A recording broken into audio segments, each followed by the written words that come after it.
What's going on, fellow A-Plusers? It's your boy, Adam Perez. We're back once again with a brand new live episode of A-Plus Hero Report, your weekly stop for your Marvel, DC, television, and movie news, streaming live for you guys. Today, we got 6 incredible topics we're going to be diving into. We got both Channing Tatum and David Harbour talking a little bit about Avengers Doomsday here this week. We got some big updates in regards to James Gunn's Man of Tomorrow for his Superman sequel, along with a mystery DCU project. We also got some big news in regards to Hollywood and a possible shakeup as Paramount may possibly be buying Warner Brothers. We got that and so much more, guys. So sit back, relax, grab your coffee on this Sunday morning or afternoon, wherever you're at. Sit back, relax, and enjoy the show. We'll see you guys on the other side.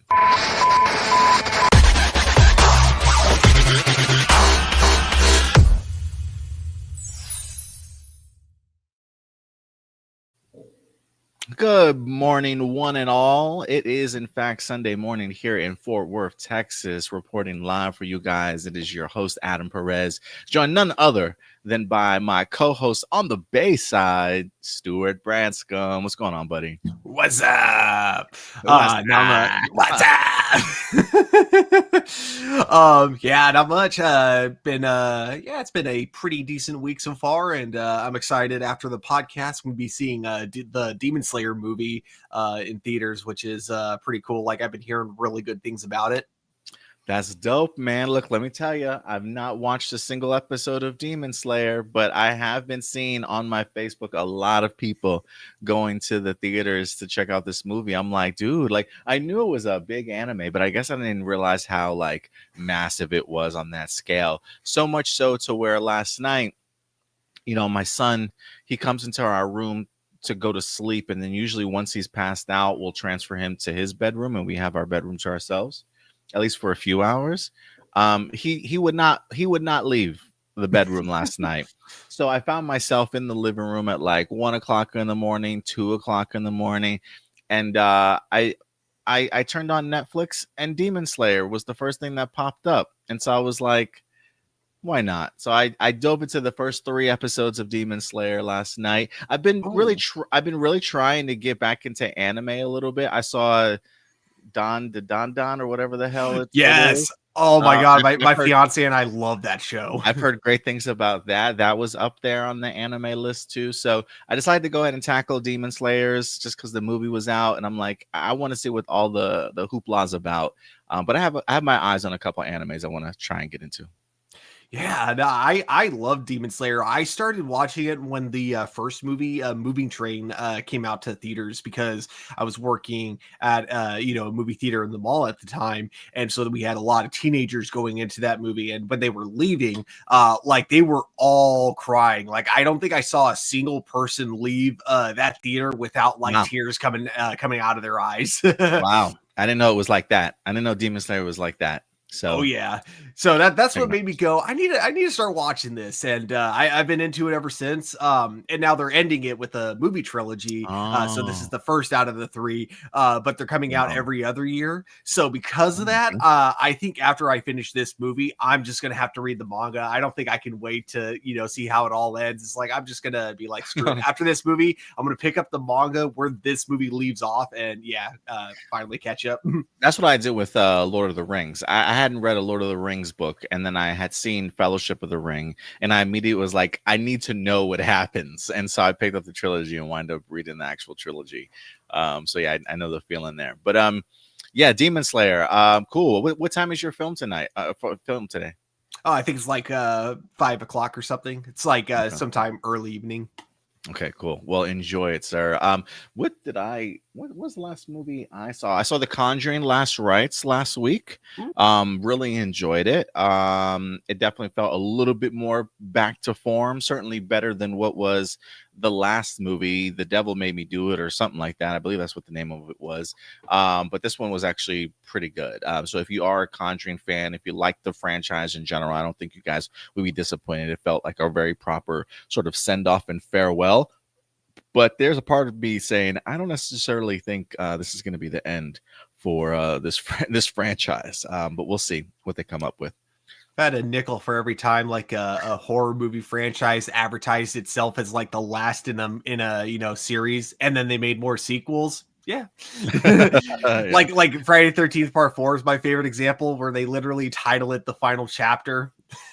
Oh yeah, yeah. I see Kiki and Luca. What's up, Kiki and Luca? Said it was very slow, not really scary. I don't know. I had a couple good jump scares. There was at least a good 2, 3 of them in there that really got me. I'm the guy though that's like pretends to tie his shoelaces when something is about to jump on screen, so I can distract myself from like not having to actually watch what's going on in those moments. But I enjoyed it. I really enjoyed the family aspect for the Warrens there. But each movie's certainly not for everybody though. Let's see here. As we go through today's show, we've got honorable mentions, we've got our 6 main topics, and of course, our live viewer questions.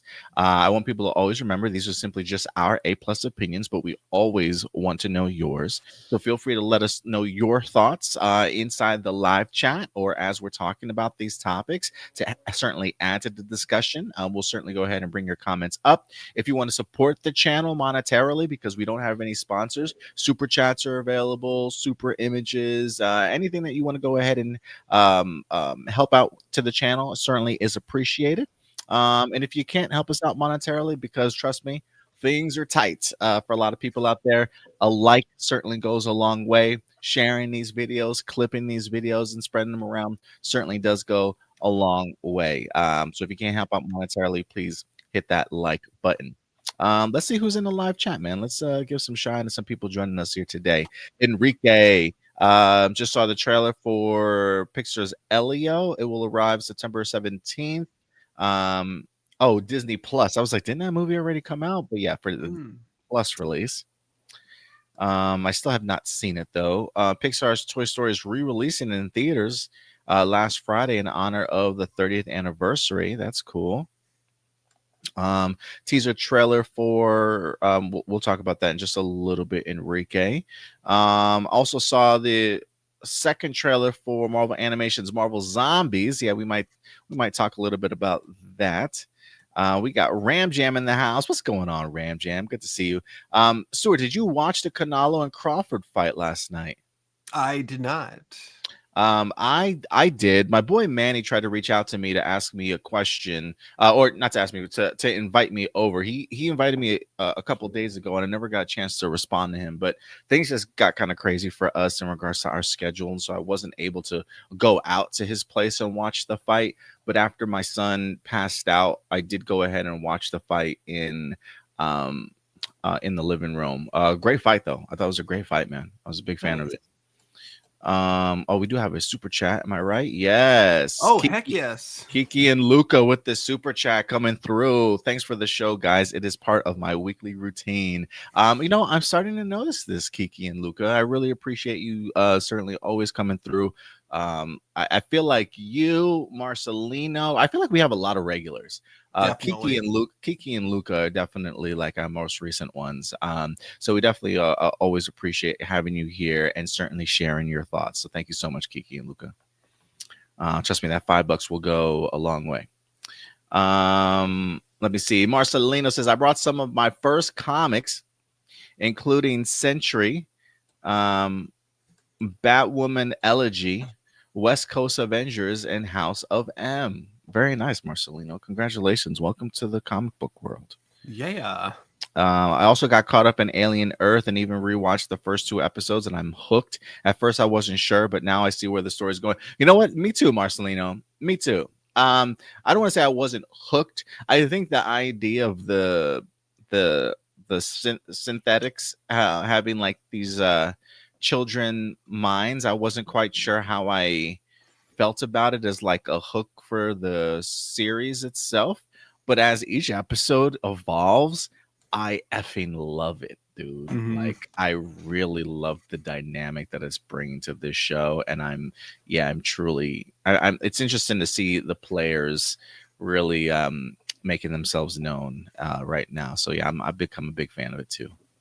Yeah, it definitely. I think it's because it's definitely a slow burn kind of show, which is why like I definitely didn't want to give like too many early thoughts on it because I had a feeling it would be one of those shows where it's like I don't like it now, but then once it keeps going, like I was gonna It feels realize like it like gets more yeah. intense each week, dude. Exactly. And so I kind of think I figured that when I started watching it. So that's why I didn't want to give like too early of an opinion on it because then I feel like it was going to be something I would have gone back on. And yeah, looking at where they're at now, I can say that confidently. Like if I had rushed to conclusions about the show, I definitely would have gone back on those opinions. I I don't I don't know if I caught this week's episode or if I watched the last week's episode where it was pretty much the story of them on the ship. Oh And yeah. it finally gets revealed to you. It felt like an all-on alien movie, to be quite frank with you. That entire episode. I don't know if that was the newest episode or the previous week's episode. But yeah, I've been really enjoying what I've seen so far. Yeah, I think they've had one episode since then. Okay, so yeah, that's a new episode I got to catch up on. Ram Jam, former boxer, world champion Ricky Hatton passed away at the age of 46. Yeah, I just read that today. Really unfortunate. Kiki and Lucas says, yeah, my son loves Demon Slayer. We watched it twice this weekend, and it was fantastic. Nice. Estimates are over $50 million for Demon Slayer. That's crazy. Like that would be crazy bananas to me if it makes that kind of money at the box office. I wonder what the last Dragon Ball movie made at the box office. Is it known for animes to make that type of movie? That type of money? I know that like I can't remember what the exact numbers were, but I know that the third Dragon Ball Z movie, the one with Brawly, that one was one of the best-selling anime movies in I remember America, that. or at least in theaters, until Demon Slayer Moving Train came out. I think like Wow. the next year, and then that one, like not Wow. only did it top Dragon Ball Super, but it topped it by like a lot. Like it wasn't even like kind of we barely sold more. It was like no, Demon Slayer like way outsold the Dragon Ball Super movie I mean, in America. that's just crazy to me though. Like an anime is bringing in $50 million. You know how many original films in this country like wish that they could bring in $50 million opening weekend? That's Oh my god, crazy. yeah. We got live action movies that don't make that type of money, let alone an anime. That's crazy. Good luck to them, man. That's amazing. Animation is freaking amazing. Story is great too. Must be seen in Dolby or IMAX. Yeah, I'm a Dolby guy personally. If I can't see all my movies in Dolby, I will, unless it's like a movie that's specifically made for IMAX. Then IMAX may be my first choice or still second. I don't know, but I do love a good Dolby theater. Kiki and Lucas, my son and I were in Tokyo last month and saw Demon Slayer 8 times while we were there. Wow, yeah, you guys are big Demon Slayer fans and international travelers. Very cool, Kiki and Luca. Take us on your trip with us next time. We definitely want to go. Yeah, Sam, one of these days. Sam's in the house. Power Rangers fans in Zenith Films wrap filming for Power Rangers Beast Hunters, adapted Zoosier, so they released later on this year and confirmed 4 episodes for fan films. I believe there's also the Ninja Kids Power Rangers web series that Hasbro is in affiliation with Ninja Kids. I think filming is wrapped for that. Maybe I'm wrong, but I have been seeing like a ton of behind the scenes images the past couple of weeks. But thanks for that heads up, Sam. We got Blossom in the house, certainly coming through. What's up, Blossom? Tony. What's up, Tony Robinson? Good to see you as always. St. Adam and Stuart, what's up? We even got Hungry Almighty joining us here today. How likely do you think characters like Iron Man, Captain America, T'Challa will be recast in a soft reboot past Secret Wars? It's very likely given how there's so much evidence. Yeah, I think so too. I think Kevin Feige's talked a little bit about them being more open to the idea of realizing that they're going to have to recast. So yeah, I do expect after Secret Wars, at least those 3 main people I think will probably be recast. I think a lot of people will probably be recast, honestly, with the exception, if I had to put my money on it, I think Thor stays the same. People like Shang-Chi stay the same. But yeah, the big 3, Captain America, well, at least Captain America and Iron Man, I think definitely get recast. Yeah, I would say that. Yeah, when it comes to the kind of the big players that like are likely not going to be coming back, those are the ones I would definitely expect to recast for. Yeah, absolutely. All right, guys. Again, feel free to drop any super chats if you want to. Leave any comments in the live chat as we're going through these topics today. But Stuart, let's get into our first segment of the day.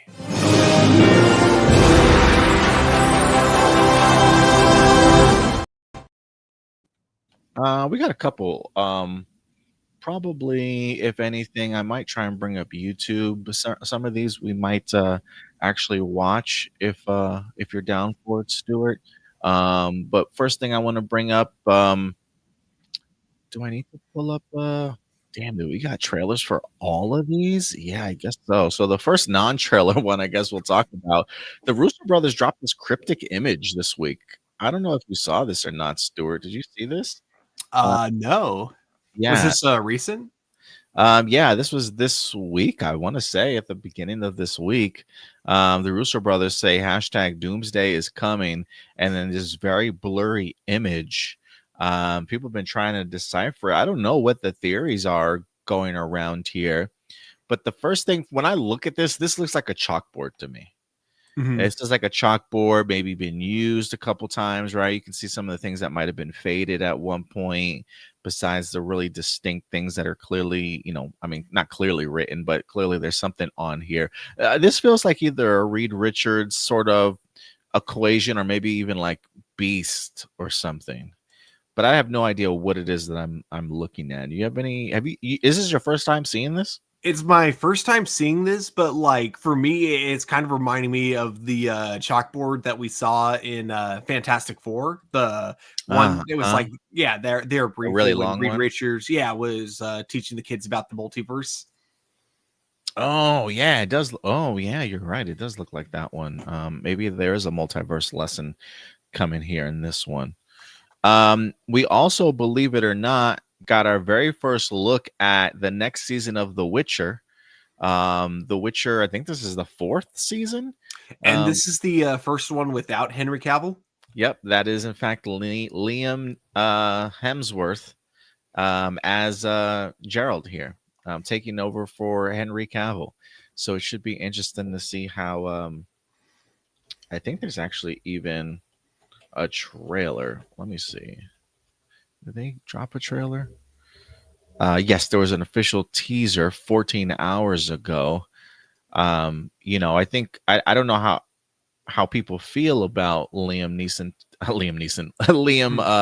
Hemsworth taking over for the role, but I am kind of curious. Why can't I hear anything out of this? Hold on a second. I'm trying to see if I can.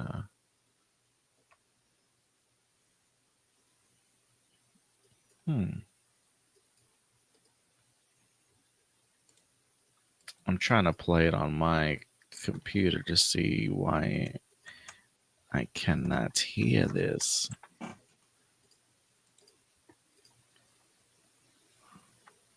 Did you try kicking? Oh, there we go. There we go. Okay. All right, let's try and share this bad boy. This is going to be the trailer for The Witcher season 4. This is the official teaser trailer, everybody. Okay. I think we're covering it just a little bit. All right, here we go. It's a wraith. Stand back. If these words your mortal shall. You hear it okay? Shall meet my fate. Yep.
October 30th it drops.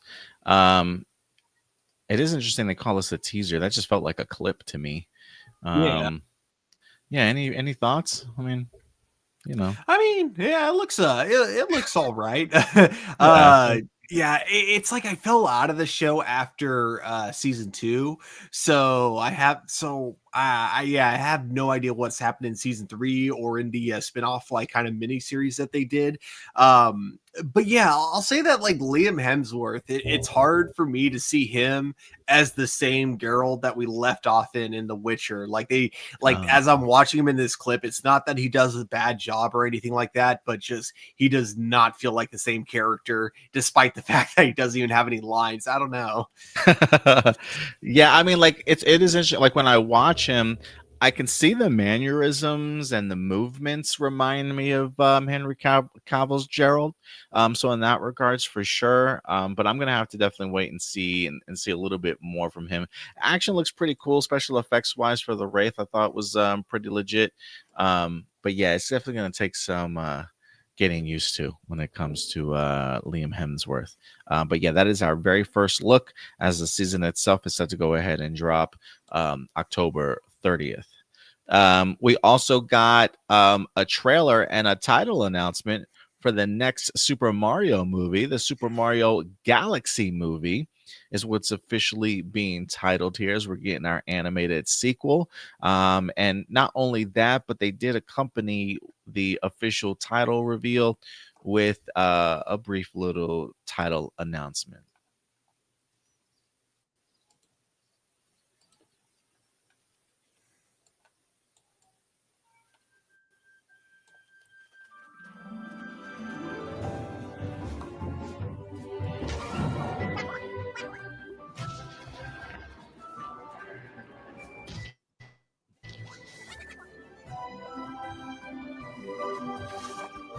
I do love the animation for this. Oh yeah, for this film in general.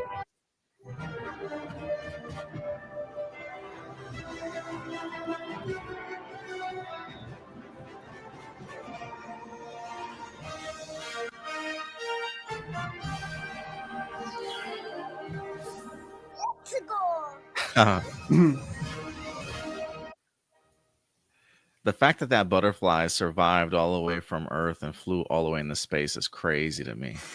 But good I stuff, mean, though.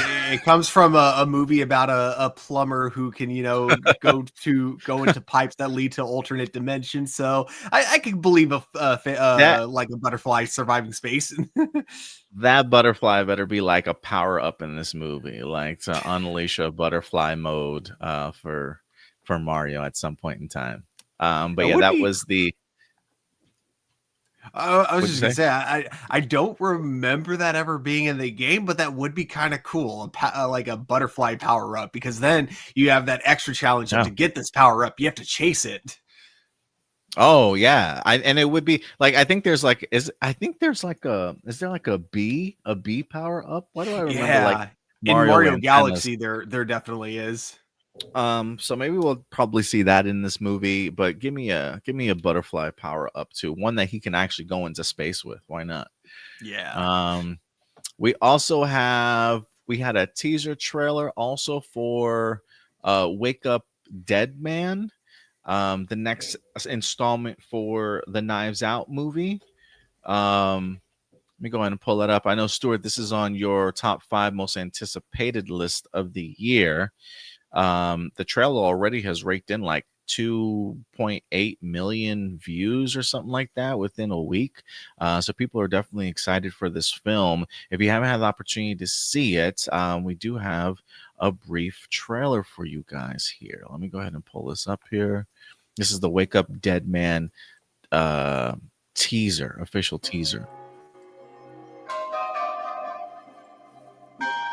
This murder was dressed as a miracle. But what happened that night is a much, much larger scheme.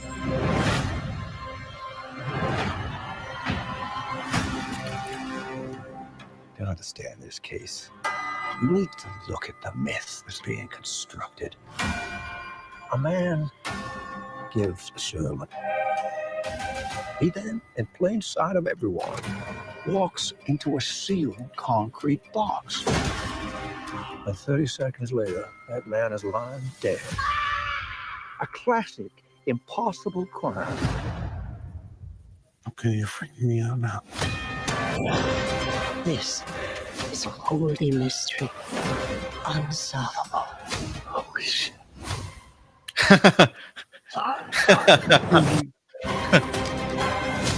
Oh, that's Josh Brolin?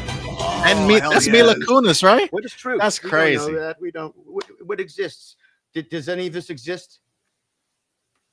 So, what is even happening right now?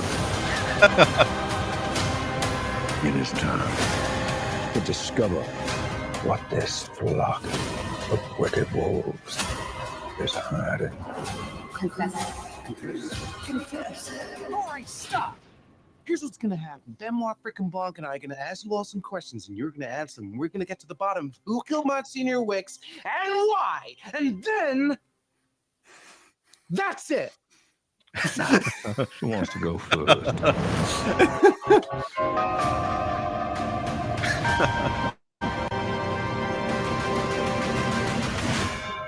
I know you're excited for this one, Stuart. Oh my gosh, yeah. So it'll be in theaters on Thanksgiving and then on Netflix November 12th. But that was the official teaser trailer for Wake Up Dead Man. What do you think, Stu? Are you hyped even more now? Yeah, great teaser. Definitely I definitely say I got some pretty high expectations. One thing I knew before even anything was announced about the movie is I knew I was going to like this cast because that's something that the other Knives Out movies have always done an incredible job of, is like when it comes to having like just a complete stellar cast, and we definitely have that going into this one. Yeah, so I just hope Bryan Johnson can keep up that momentum that he started with his first two movies. It's really interesting seeing. Do you recall Josh Brolin and Mila Kunis being cast in this film, or like an announcement for them? If there was an announcement for them, this is my first time hearing about it. Because I didn't even know Jeremy Renner was going to be in this movie. It's a really stacked cast, and I can't wait to see how it all plays out. Like always, I do love that he seems to have like kind of a different style. I don't know if it's a different style or if it's supposed to be because he's like got a full on beard and his hair doesn't look as like kind of slick as he usually does. I'm wondering if this is like he's been out of work for a while and that's why we see him like this, or what's been going on between the events of the previous film and this one. Yeah, maybe he's jobless. Maybe he's still traumatized from his last case. Who certainly knows? Shout out to Blossom with the super chat. Thank you, Blossom. Geez, Kiki. As a rookie animator myself, I say the artists outdid themselves. Yeah, talking about the Super Mario Galaxy movie animation. Yeah, incredible stuff. I was a big fan of that style for the movie, but just to kind of see it evolve a little bit, or just see it back at least, is pretty dope. So I'm very much excited for that film. The first one was definitely a pleasant surprise, to say the least. So I am excited to see what the where they go from here, sort of thing. Yeah, appreciate that, Blossom. Thank you. The Super Mario Galaxy is probably like one of my all-time favorite Mario games. And it does make sense that from the previous one, because I don't know if like any other Mario games would have like worked really as a movie. Like I like Super Mario Sunshine. I'm not really sure how you turn that one into a movie, but Galaxy, I feel like there's a million things you could do with that one. So it makes sense for them to choose Mario Galaxy to adapt. Marcelino talking about The Witcher. From what I've seen, Liam's Geralt has more personality than Henry Cavill's Geralt. Yeah, we'll see when the full season drops, just how much they kind of explore that. Blossom says Mila Kunis. I haven't seen her since Jupiter Ascending.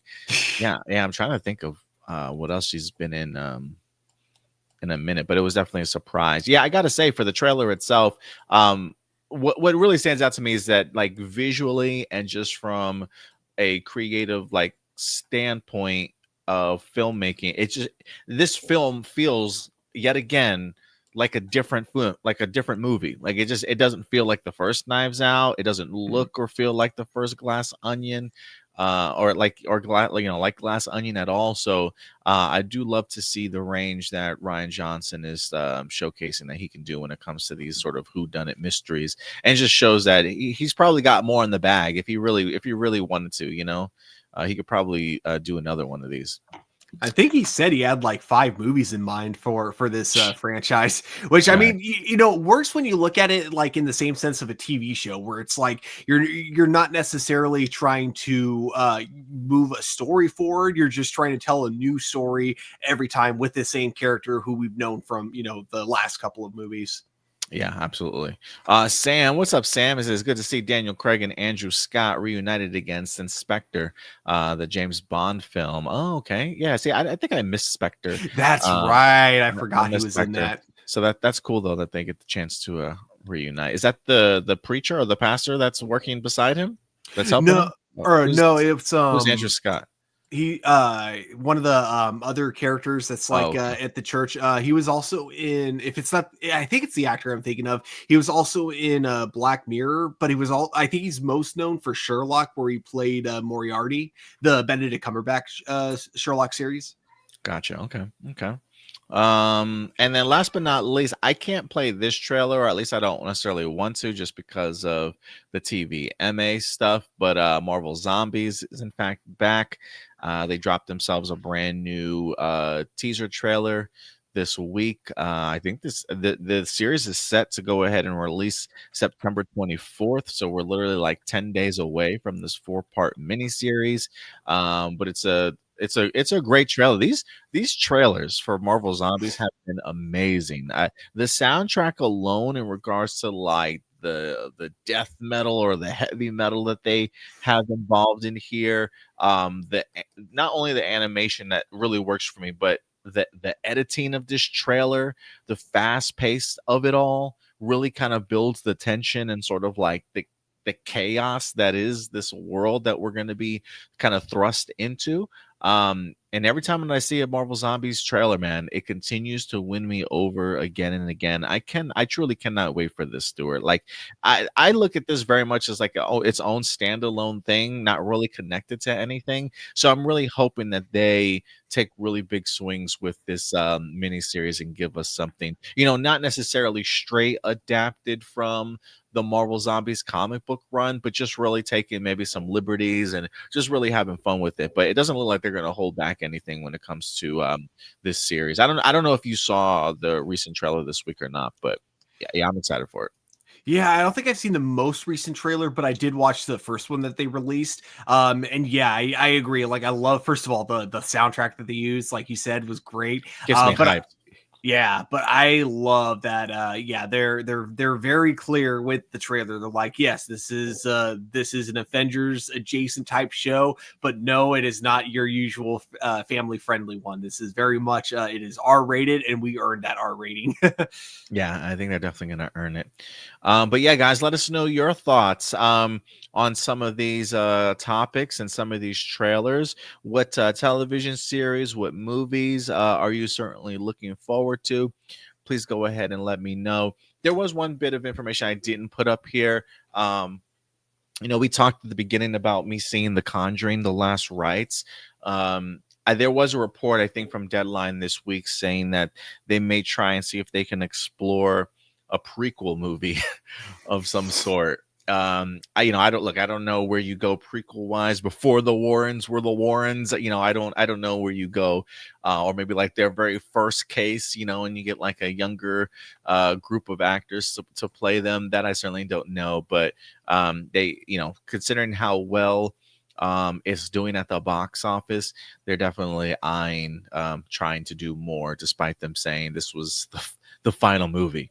But yeah, let me know how you guys feel about more Conjuring. It's never the final film in the world of horror.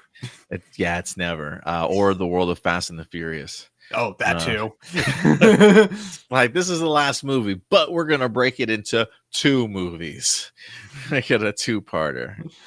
And then we're still doing the spinoffs, of course. It's never ending, dude, never ending. But that will do it for our honorable mention portion of the show. And thank you guys again for the fantastic super chats you guys have really been helping out here with this week. I'm feeling like a new man already, Stuart, all the support that we're getting. But are you guys ready to get into some main topics with me, Stuart? I am always. Actually, I will dip out for 2 seconds to refill my coffee, go for it. Speaking of which, but then I will be ready. All right, sounds good. I'll see you soon. Cool. All right, let's go ahead and kick this off. As you guys can see up here from our main thumbnail, some of our main topics here. We're going to talk a little bit about Barney, believe it or not, today, as we got new details in regards to the live action film adaptation for Barney. James Gunn is in the news, talking a little bit about his DCU, whether that be Superman Man of Tomorrow or his mystery DCU project. We're going to get into that. But the main topic today, Avengers Doomsday. That's right. Doomsday is coming, ladies and gentlemen, as we highly anticipate the return of the Avengers on the big screen. We certainly have a long time to wait, but filming continues for Avengers Doomsday here. And we've got some cast members that have decided to go ahead and talk a little bit about it. Not anything spoilerish or anything, but kind of hyping up the project. Last week we had some Channing Tatum Gambit talk as he opened up a little bit about Avengers Doomsday. We'll get back to Channing Tatum here in a minute, but we also had this week David Harbour came out and talked about this movie a little bit as well. I want to go ahead and highlight some of their thoughts and get your guys' perspective and give our perspective on this upcoming title. So Stuart, let's go ahead and dive into this one, man. This one comes to us from, let's go with David Harbour first. Screen Rant had the opportunity to sit down and talk with him. David Harbour calls Avengers Doomsday extraordinary. So he definitely has some high hopes for this movie. Give me one moment here. I'm gonna try and see if I can. What the heck? I'm trying to find like a Gambit purple for our theme here today. This is more like, oops, hold on a second. This feels more like a pink to me. I don't know. We're gonna dig with this. I kind of dig the bright color here today. But let's go ahead and dive into what David Harbour is saying here. Speaking with Screen Rant's Joe Deckelmeyer, shout out to Joe. Shout out to Joe and just how far he's come from the hashtag show to the Illuminati to hosting Power Ranger conventions and now getting to work with Screen Rant and going to fan expos all over the place, interviewing incredible stars. Shout out to my boy Joe Deckelmeyer for doing big things. Red Guardian actor David Harbour praises Joe and Anthony Russo's direction and the layers of drama and comedy in Avengers Doomsday. Harbour compares Doomsday's sheer scale and quality with massive events like Civil War and Infinity War. This is what he says. Screen Rant says, I feel that the one thing the MCU specifically, I would say the Russos do really well is having actors in a movie that might not necessarily be there as your scene partner at the time. They're really good at putting all that together, making it look seamless. Can you talk to me about working with the Russos? This is what David Harbour has to say. He says, I was not even convinced when we started, and this movie's gonna be really good. They have a special sauce. I don't even really understand, but the Russos, just know how to do these things. And I think as evidenced in Civil War, as evidenced in Infinity War, there's something about the layers in which they put the comedy and the drama and the surprise and the scale and the epicness and all that stuff. It's incredible. I will say I've never been on a set like this in my life. I've never seen anything like this You saw those chairs? So it's like every one of those guys and girls has a trailer. It's just insane to look around the room and be like, oh my God, I'm in the movie. There's what's his face doing that speech. It's just enormous. So they do break down some of his they do say Doomsday Scale is unmatched with at least 27 primary and secondary characters, a brand new villain, and multiversal stakes. They got to balance dozens of character arcs with unprecedented fan expectations. So that's what David Harbour certainly had to say. I will say this, Stuart, right off rip, and we'll break this down even a little bit more, but the idea that he talks about the scale and the scope of this movie, along with like how many people are there, it definitely does give me Infinity War vibes, in the sense of, I remember when they started filming things like Infinity War and Endgame, and they started allowing us to see sort of the behind the scenes of filming and the pictures and stuff, and just seeing the amount of cast kind of on set, right? Like all these big names kind of coming together to make this kind of like all work, right? The comparison I have, and this is like a weird, unfair comparison. Like when I think the gathering of like all these magnificent stars together for in a big event, I think of like what's that popular song with like Michael Jackson and all these people from the different genres, like Children of the World or whatever the case. What was the name of I can't remember the name of the song off the top of my head. I actually have no idea. I believe that children are our future, right? Oh, okay. Do you know that song? Yeah. I don't think so. They brought and I might. Yeah, I believe that children are the future, I think, is the name of the song, if I'm not mistaken. But the idea that it was like a once in a lifetime sort of opportunity, the fact that they had to keep like all these big popular named artists name a secret, like they had to literally reach out to these people, get them to kind of come together secret for like one day of recording and create like this classic hit. It kind of reminds me that when I think of like Infinity War and Endgame, and I remember the interviews from the cast and people that on board that were saying the same things that David Harbour was, in the sense of like these sets are massive, the amount of people on set, like the big names that are involved here, that we're all kind of working together to kind of bring this to light. It's a reminder to me that, one, David Harbour wasn't in the other Avenger film, so he doesn't know what this kind of experience is like. So it is kind of cool to kind of see him almost like that outsider that is now looking in because he's part of the family and getting to really enjoy sort of like everything that comes with being a Marvel character, right? Like when you join the MCU, this is literally your end game. Like this is what you like. If, hey, we want you to be in the MCU, your first thought is like, am I going to be in an Avengers movie? So the fact that he is now there and he realizes the idea of like working opposite all these incredible stars, it's just kind of really cool for me to see him fully embracing like this, the fact that this is happening to him, and just how cool it is for him to be on set. I love hearing him talk about stuff like that. Yeah, okay, so one thing that he said that actually was kind of a relief to hear is he's talking about all the different stars that he's working with and how they each have their own trailer, which kind of implies, I think, that he's working with a lot of them on set together.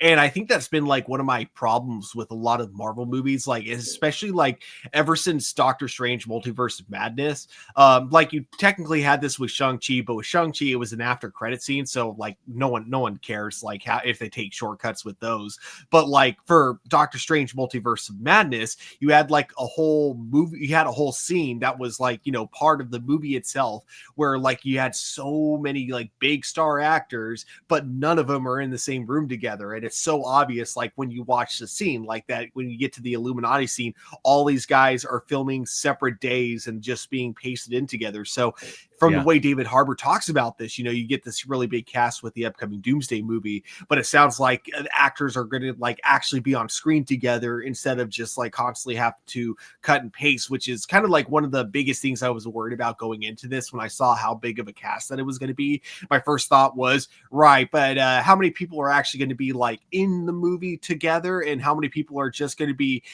filming in front of a green screen, giving like kind of a half-assed performance and then being pasted in? Because it just feels like that's been like a common thing for a lot of Marvel movies recently. So I know they did that in the first 3 phases every now and then, but it wasn't as distracting and noticeable as it's been the last few phases of Marvel. Yeah, I mean, it's got to be because of everybody's schedules and stuff, and just sometimes maybe the inability to not get everybody on set together. Like, I don't know how you make a movie like that though. Like, I really don't. So the fact that David Harbour really like praises the Russos for having that ability, like even if people aren't on set, to be able to, film what they need to, and then kind of aim, seamlessly kind of put it together during the editing, I think definitely does take a particular type of skill that really fascinates me. So I also do like the idea that David Harbour himself says, I was not even convinced when we started. I really appreciate David's realness for saying that, in the sense of like, I really have no idea what the hell this is even going to turn out to be, but now that I've had the opportunity to see it like firsthand, it's pretty incredible to kind of see how they work in putting this stuff together. But I think that is the strength of the Russos, right? I mean, we have seen them tackle big ensemble casts before, being able to balance, like they said, the drama and the comedy, and not only that, but to give people the necessary amount of screen time so they don't feel like they're not included in some way, sort of shape or form. So the fact that the Russos are capable of doing this, like, I know there's a lot of trepidation towards maybe like the writing or the script, based off of some of the other Russo brothers' work outside of the MCU. But when he says the Russo brothers have that type of sauce, maybe Stuart, maybe it's just they just live in this world so much better than doing things on the outside of their own. Like, maybe they just know how well this machine works, what they can and can't get away with, and they've got sort of like an additional writer to help them, Kevin Feige, also within this well-oiled machine, to just kind of make how the Russos function really work a little bit better, right? Like, could this movie absolutely suck? Absolutely. But the Russos have certainly proven over time that they know how to handle moments like this, and the fact that David Harbour praises them for it, I think, really shows that maybe the Russos are in their bag when it comes to Avengers Doomsday right now. Yeah, I'm definitely more optimistic than not going into this movie, but I'm also not like going to be shocked if it turns out to be bad, just because there is quite a few things like kind of going against this movie in terms of just, Marvel going downhill, and then the Russo brothers themselves not having the best resume after leaving Marvel. But with them coming back, going back to kind of their, I don't want to say their roots, like, because I guess their roots would really be going back to directing episodes of Community, but going back to their roots in the sense of going back to what made them like, go from TV directors to movie directors. And yeah, I do agree with you. I think that this is a world that they know very well. This is something that they've done before, and they've proven they know what they're doing. So I do wonder if this is going to be kind of their comeback movie. They're like, yeah, we realize we know what it is that works about our talents and what doesn't work. So now we're going to take that, use it, and now we're going to use it with this huge stellar cast that we have. I think that there's definitely a lot of potential with this movie. I am definitely worried from like all these different behind the scenes stories that I've been hearing about like actors not getting along and stuff. But I do think that again, with the Russo brothers having proven themselves before, I'd say I'm still a little bit more optimistic than not about this movie. But yeah. Oh, you're muted.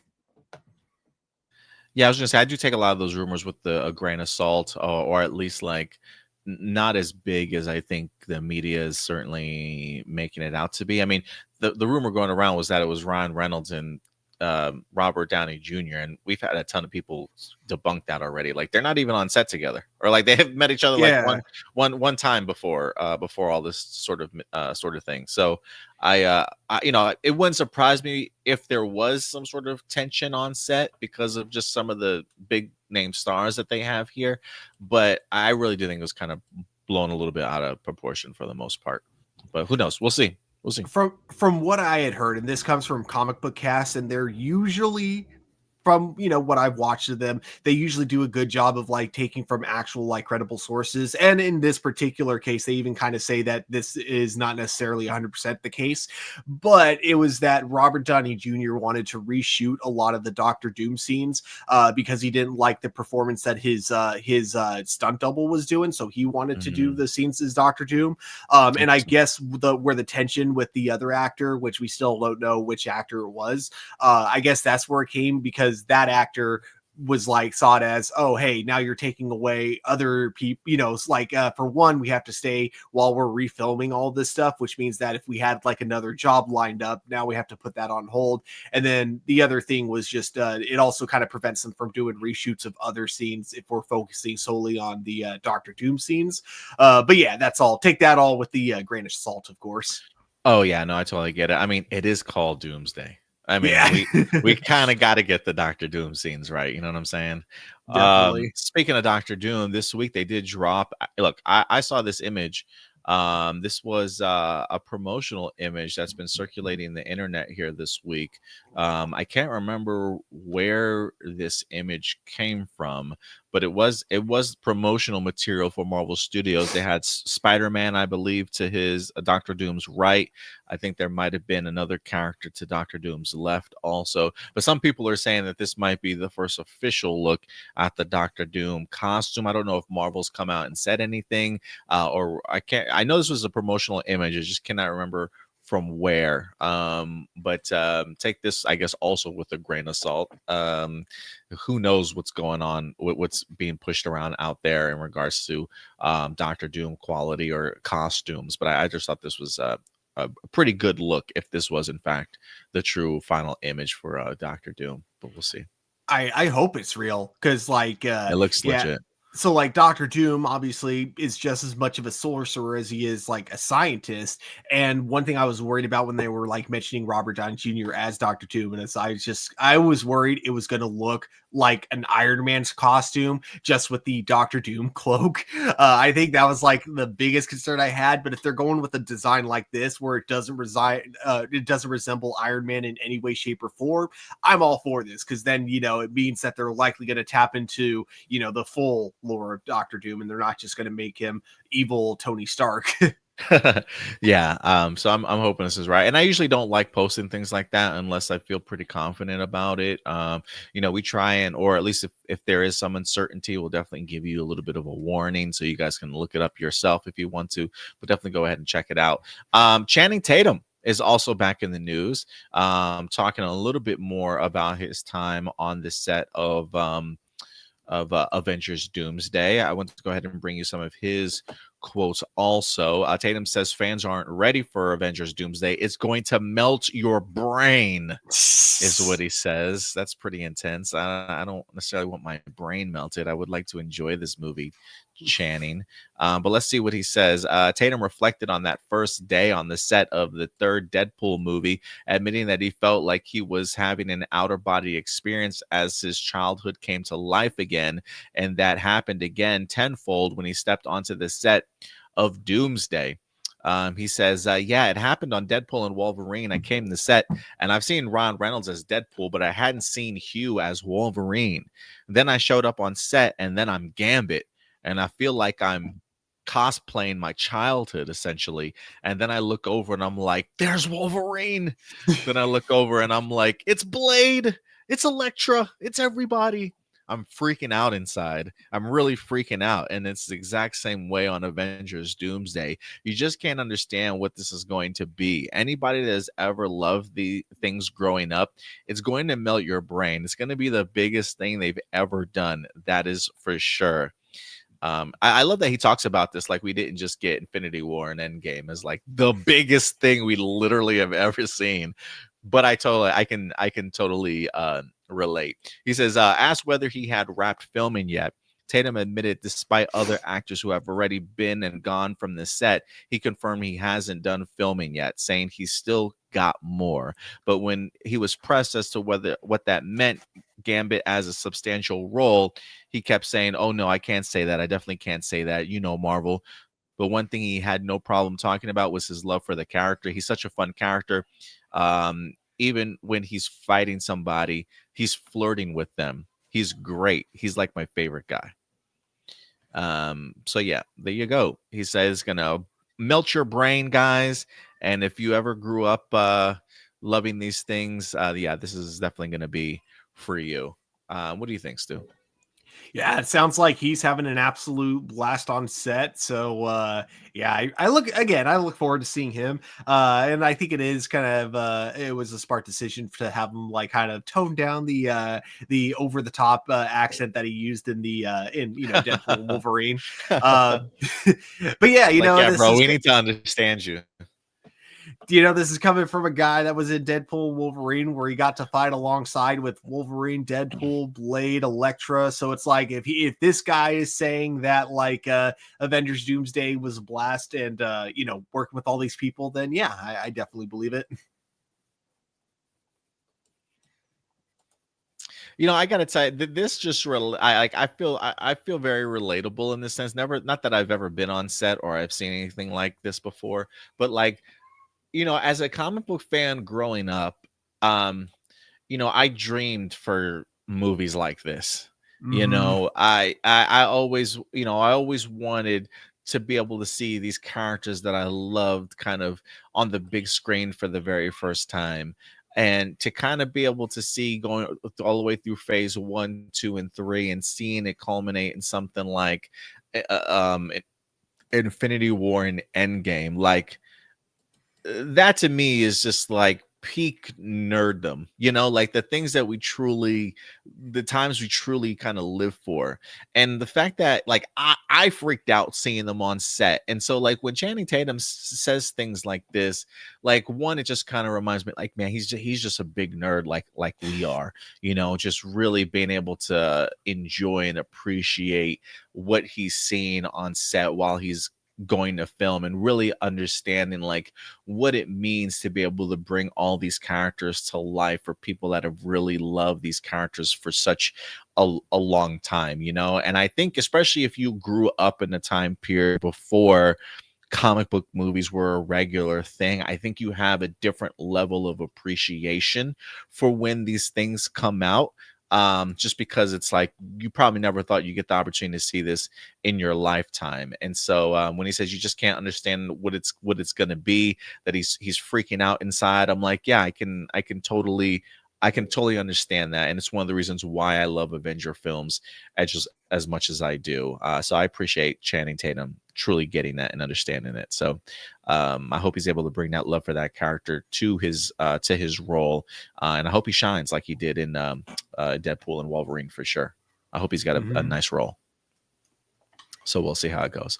But yeah, guys, let us know your thoughts. Channing Tatum, David Harbour, talking about Avengers Doomsday. We are not ready, apparently. The Russos still got the sauce.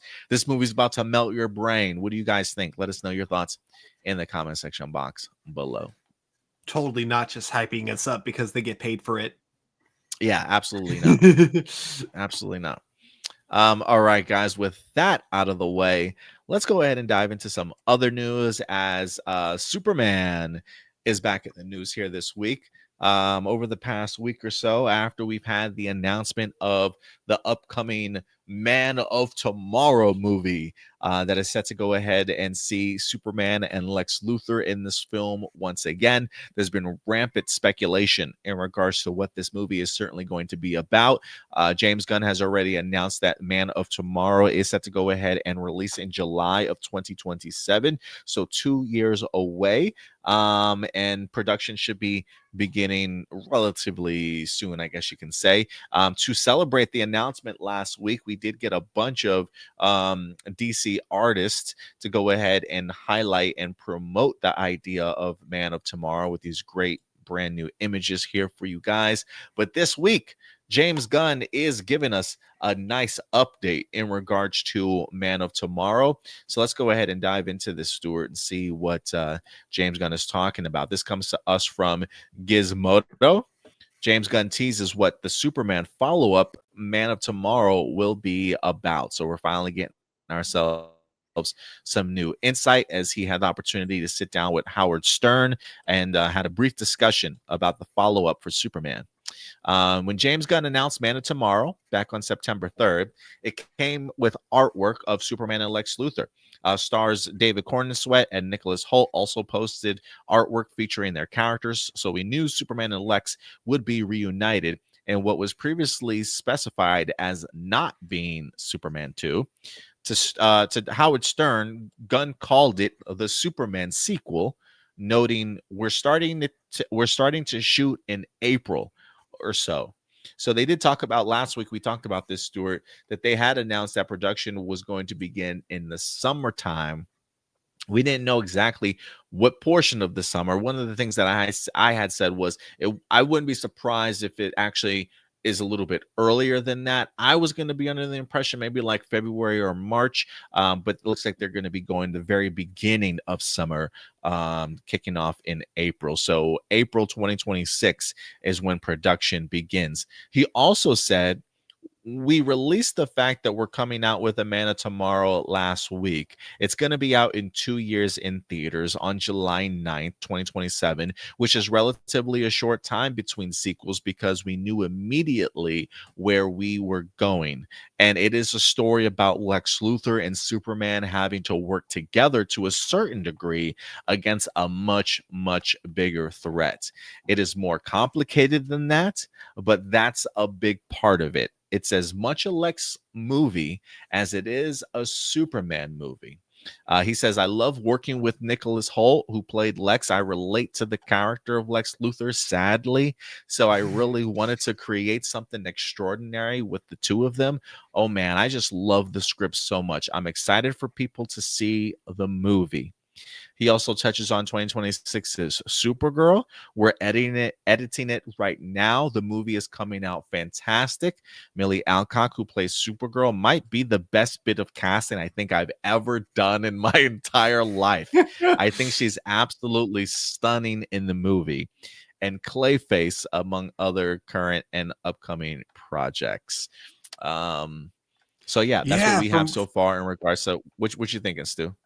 From what I remember, I think, God, I wish I could remember where I heard him say this, but I think I remember him saying that he had Amelia Alcock in mind for a while, but he held auditions because he doesn't want to just do it just because she was great in one thing. And so obviously she's going to be great in other projects as well. But he really liked her in Game of Thrones. And I guess that was made him go, she would make a great Supergirl, but, still held auditions just in case.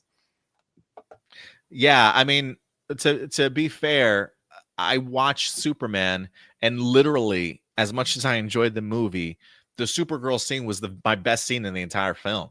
And I don't know if that's fair. I don't know if that's fair to the Superman movie or not, but like just that brief cameo of Millie Alcock, I was immediately sold. And so if we get that same personality when it comes to something like Man of Tomorrow, or for Supergirl, I'm all on board. I really cannot wait to see what she's gonna do there.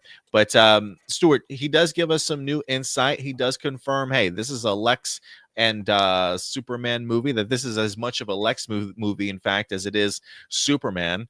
That they are in fact teaming together to go ahead and face off against a much bigger threat, but it's a little bit more complicated than that.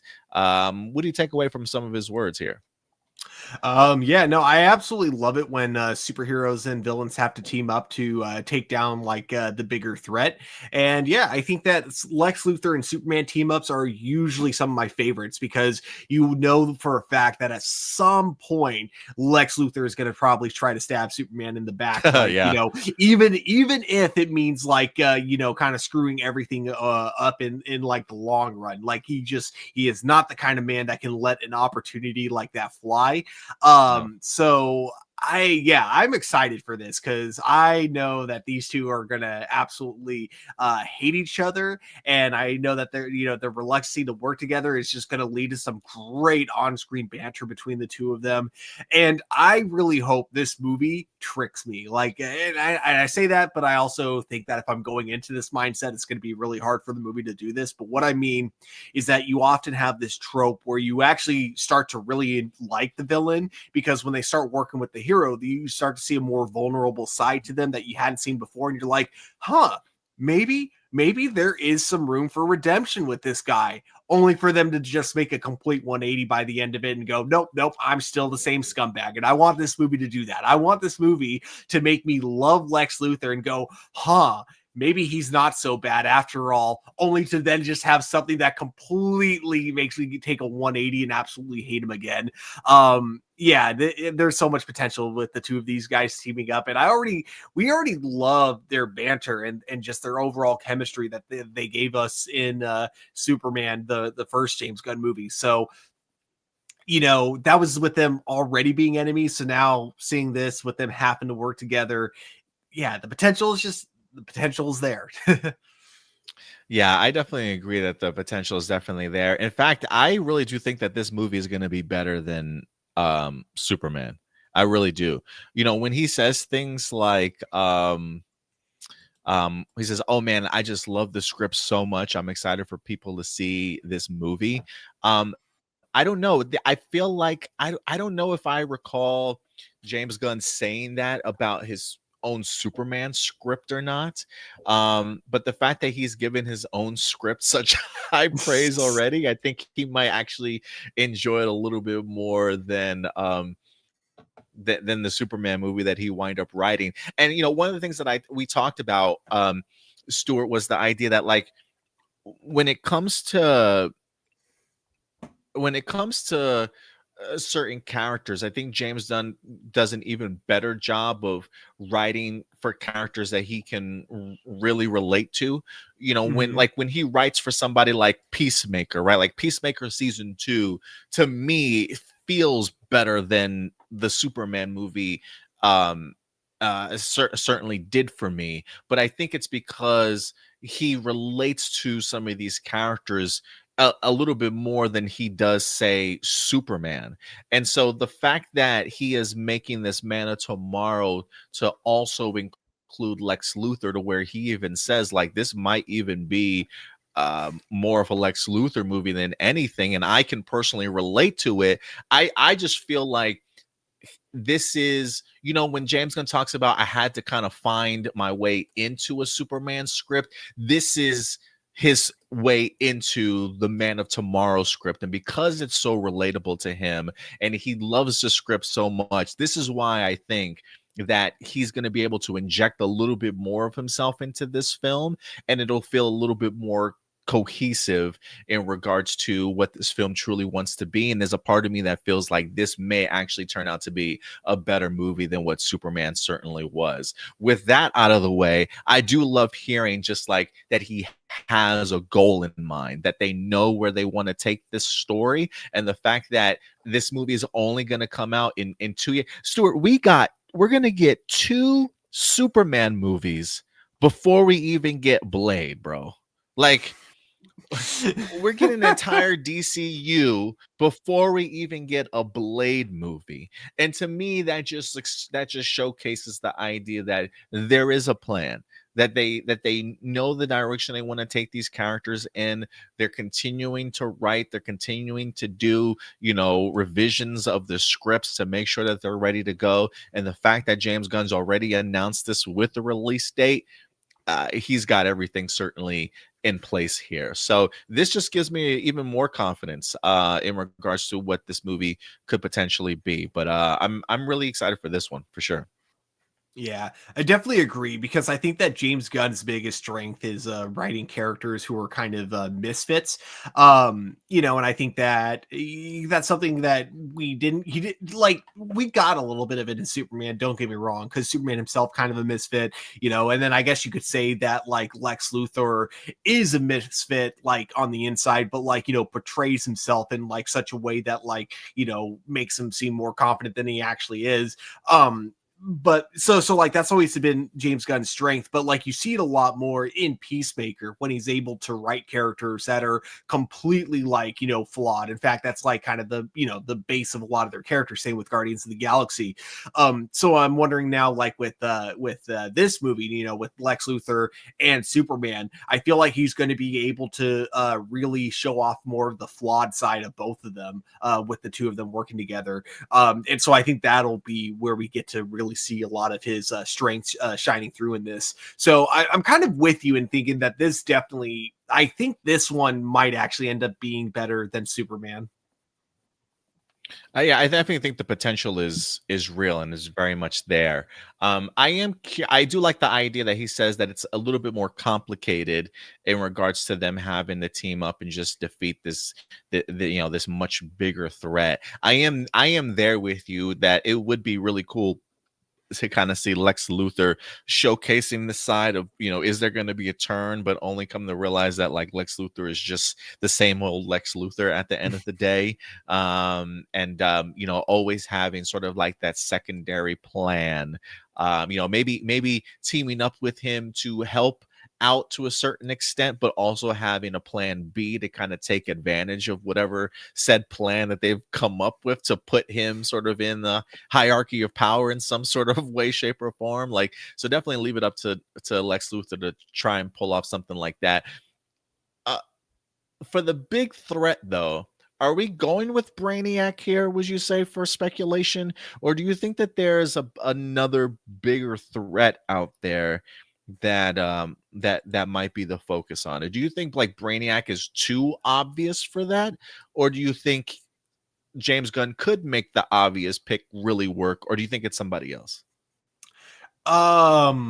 Personally, I hope it's Brainiac. I feel like it could be many different people. Like, I think the two that would make the most sense for me would be Brainiac or Mongol. I think Mongol's the one that's in charge of the battle planet, right? Battle World, Battle World, or yeah. War World, War World. Yeah, basically the one where it's like he always pits superheroes against each other. Because like with Brainiac, I could see because that's a world-ending threat, and Lex Luthor kind of profits from the world not being destroyed. So of course, he needs to work with Superman to stop it. But I could also see it being a thing where they're forced to work together, like literally forced to, like maybe they have like kind of like a chain to them, and they're forced to work together in this like kind of gladiator type arena thing on World, and the main villain would be Mongol. I could see them go in that direction as well. But personally, I love Brainiac, and I don't think, we still haven't really gotten a proper live action version of the character. So I would hope that's going to be the. I think maybe Krypton was that the sci-fi show. Was he was in Krypton briefly, I thought. I think you're right. I never, I only saw like the first 2 episodes, I want to say, of Krypton, so I never got far in it. But yeah, no, that would make sense because that show introduced quite a few like big characters from DC. Like it even introduced Lobo. So yeah, I could see that. But regardless, like we haven't seen him in like a proper live action in the movies. So right. I'm hoping for Brainiac, and then also on top of that with Brainiac. Okay, so. Let me first specify and say that I would not mind if that message that was encrypted for Superman, I wouldn't mind if that ended up being real, and that in this world Kryptonians are more conquerors. They're more like the Saiyans, I guess you could say, than they are the traditional Kryptonians.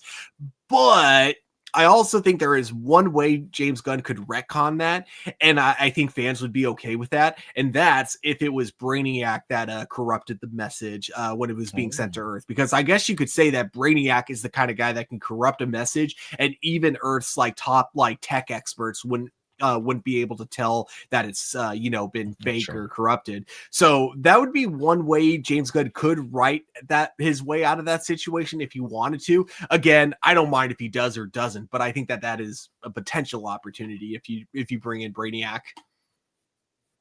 Yeah, I want to say I've heard James Gunn confirm that the message is real.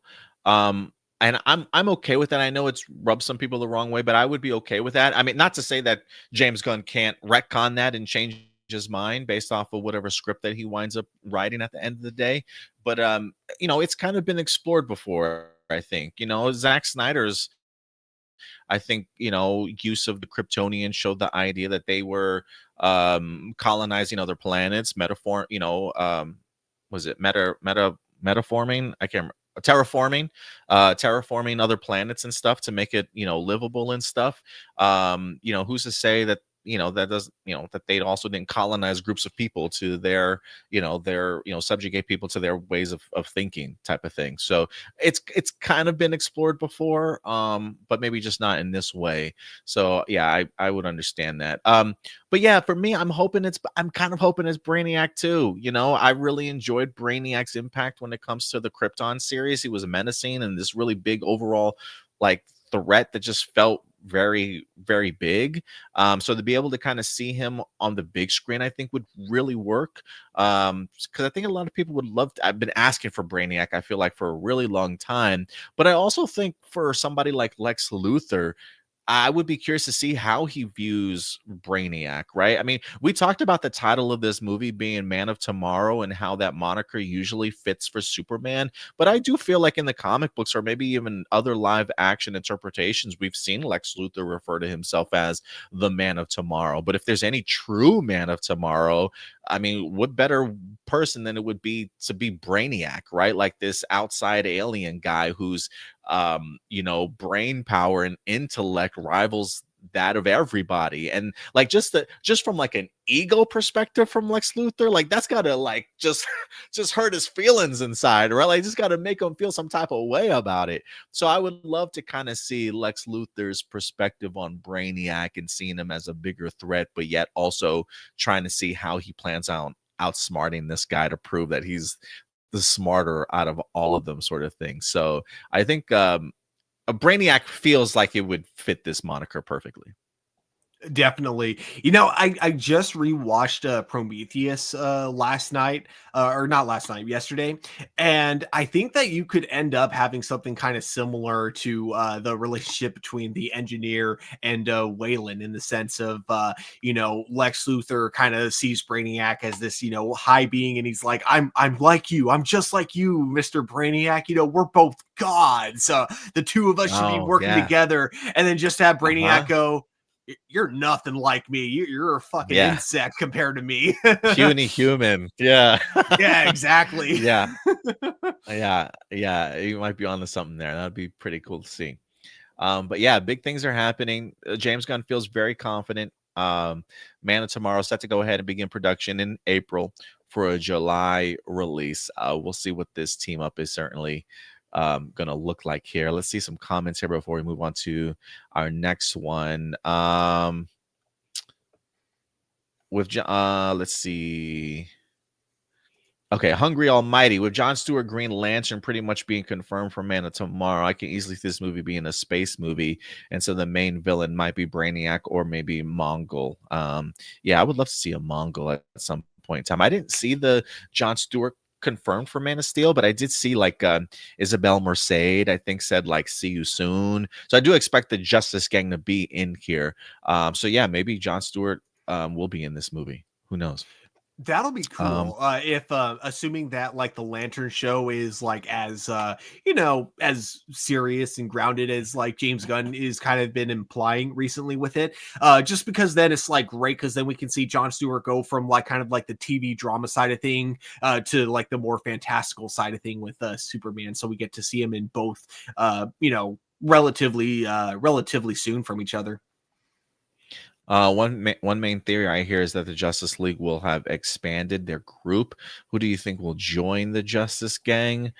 I do wonder if Metamorpho will join, or if they're saving that for like a Terrifics movie or television spinoff group for him to be a part of.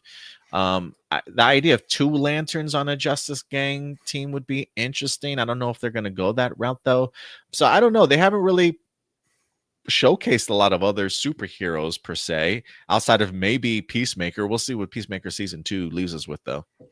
Yeah, I could see honestly, because like he's not really a bad guy. Like he was I definitely don't think he was in the right in season 1, but I wouldn't say he was evil. But I could see someone like Judo Master actually being part of the Justice Gang, assuming like we kind of get to see more of him. Like I feel like there's potential for him to become kind of a superhero by the end of Peacemaker season 2. Because again, I wouldn't consider him evil. He just was misguided, you know, working with the butterflies. But you know, he did do what he thought was right for humanity. Yeah, you might be. Yeah, I would be curious if he pops up anywhere else. Hungry says I could see Man of Tomorrow with Superman and Lex being the equivalent to a Batman and Robin movie where both are the main characters. Yeah, it feels like that will certainly be the case. Marcelino says, Adam, why was the Supergirl cameo your favorite part? I didn't mind it, but it felt a bit tacked on and an exposition to set up the movie. I felt like it would have been better as a post-credit scene. 2 reasons. The first one is, one, her just coming onto the scene as a drunkard. I was not expecting that. Like, I was not expecting that as a personality trait for Supergirl, but like it just landed with me. And especially because of how James Gunn has talked about her in the sense of her being really kind of messed up because she had to watch her planet die. Like when he says messed up, I just think maybe like mentally she's off or something like that. So to add that layer of like how she's handling it, I think just adds a whole nother layer to it in the sense of her literally drinking her sorrows and her grief.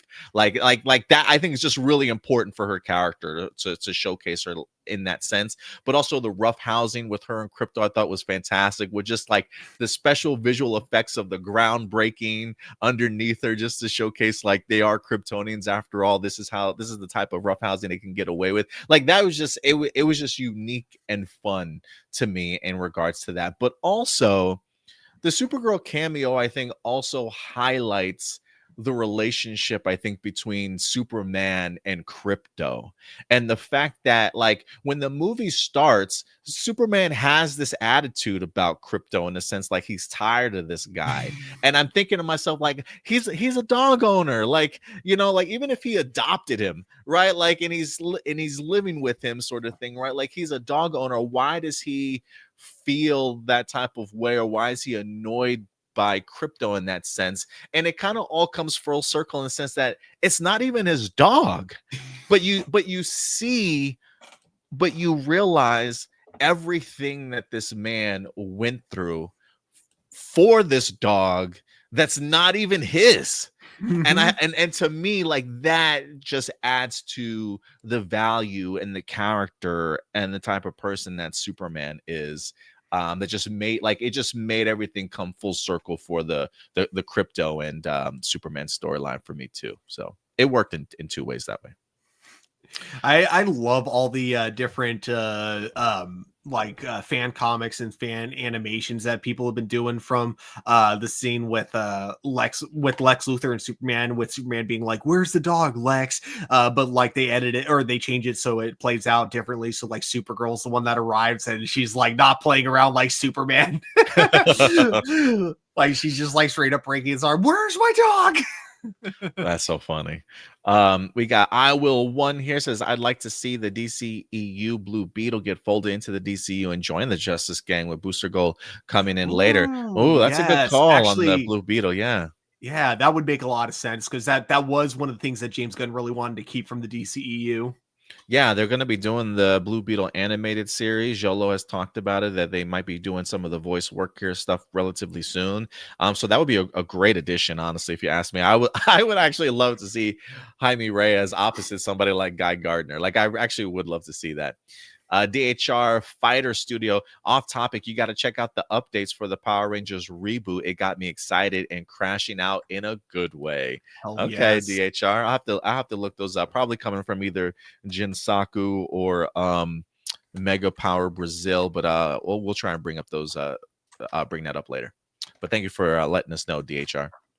But yeah, guys, let us know your thoughts in regards to what James Gunn is saying about the Man of Tomorrow.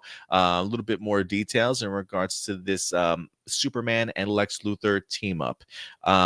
But that's not all. Oh, that is not all. James Gunn is back in the news again. As I don't know if you guys recall this. There was a while back where James Gunn talked about having a mystery DCU projects in the works. You remember this, Stuart? He said, I didn't want to reveal. Like he says, we had this idea and this project in mind before we even announced Chapter 1 Gods and Monsters. He had talked to David Zaslav about it. So David Zaslav knew, but they purposefully excluded it from their lineup for Chapter 1 Gods and Monsters.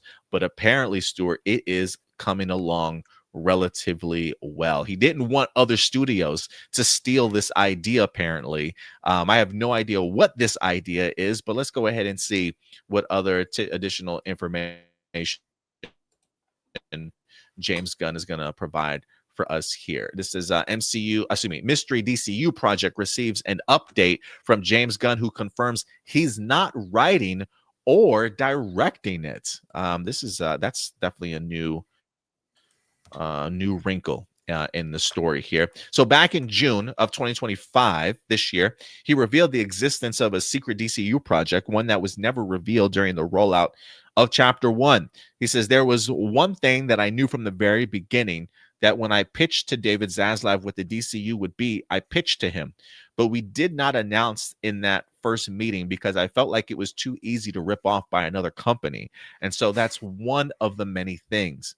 Now we have somewhat of an update on this project, unless there's another secret project in the works. Appearing on the Peacemaker official podcast, Gunn stated that the project has a writer and a director, and it's not him. He says, I was just meeting with the writer and director of a forthcoming secret DCU project that we're doing, and they were asking us about how much VFX and how much it costs and how many VFX characters we can have.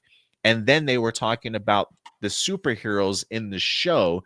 And I was like, the one thing you kind of got to be careful about is superhero costumes, because they're really difficult to make. They're difficult to make look good, and they usually cost a lot more money than it does creating a CGI character.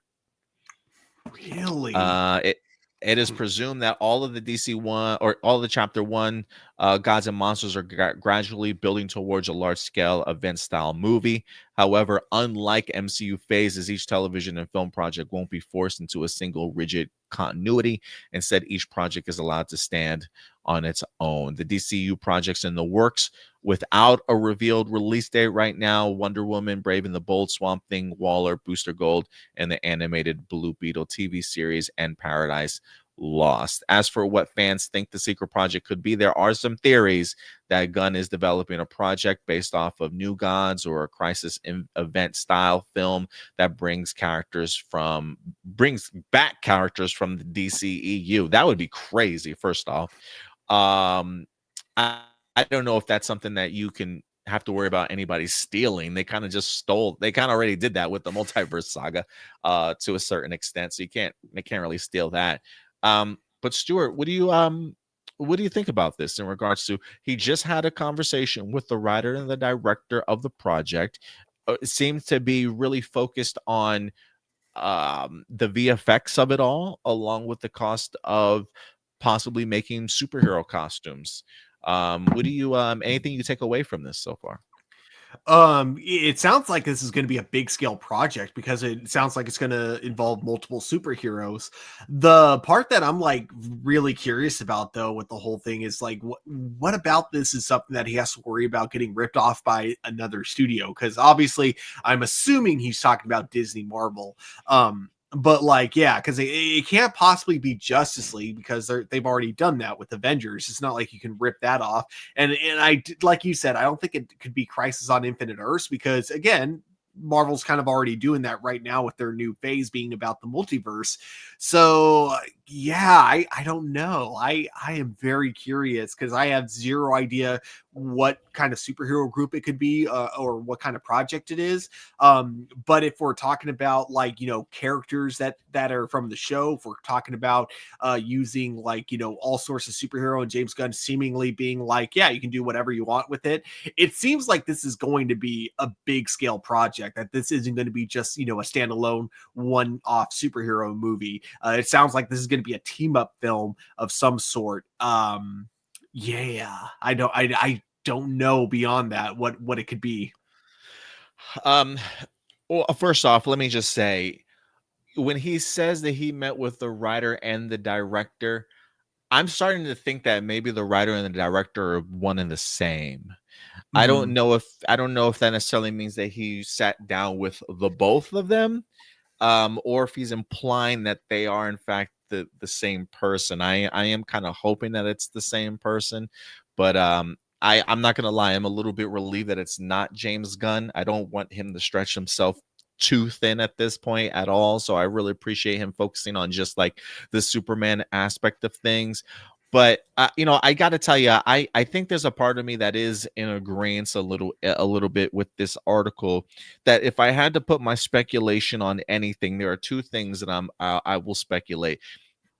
This feels like potentially the New Gods to me.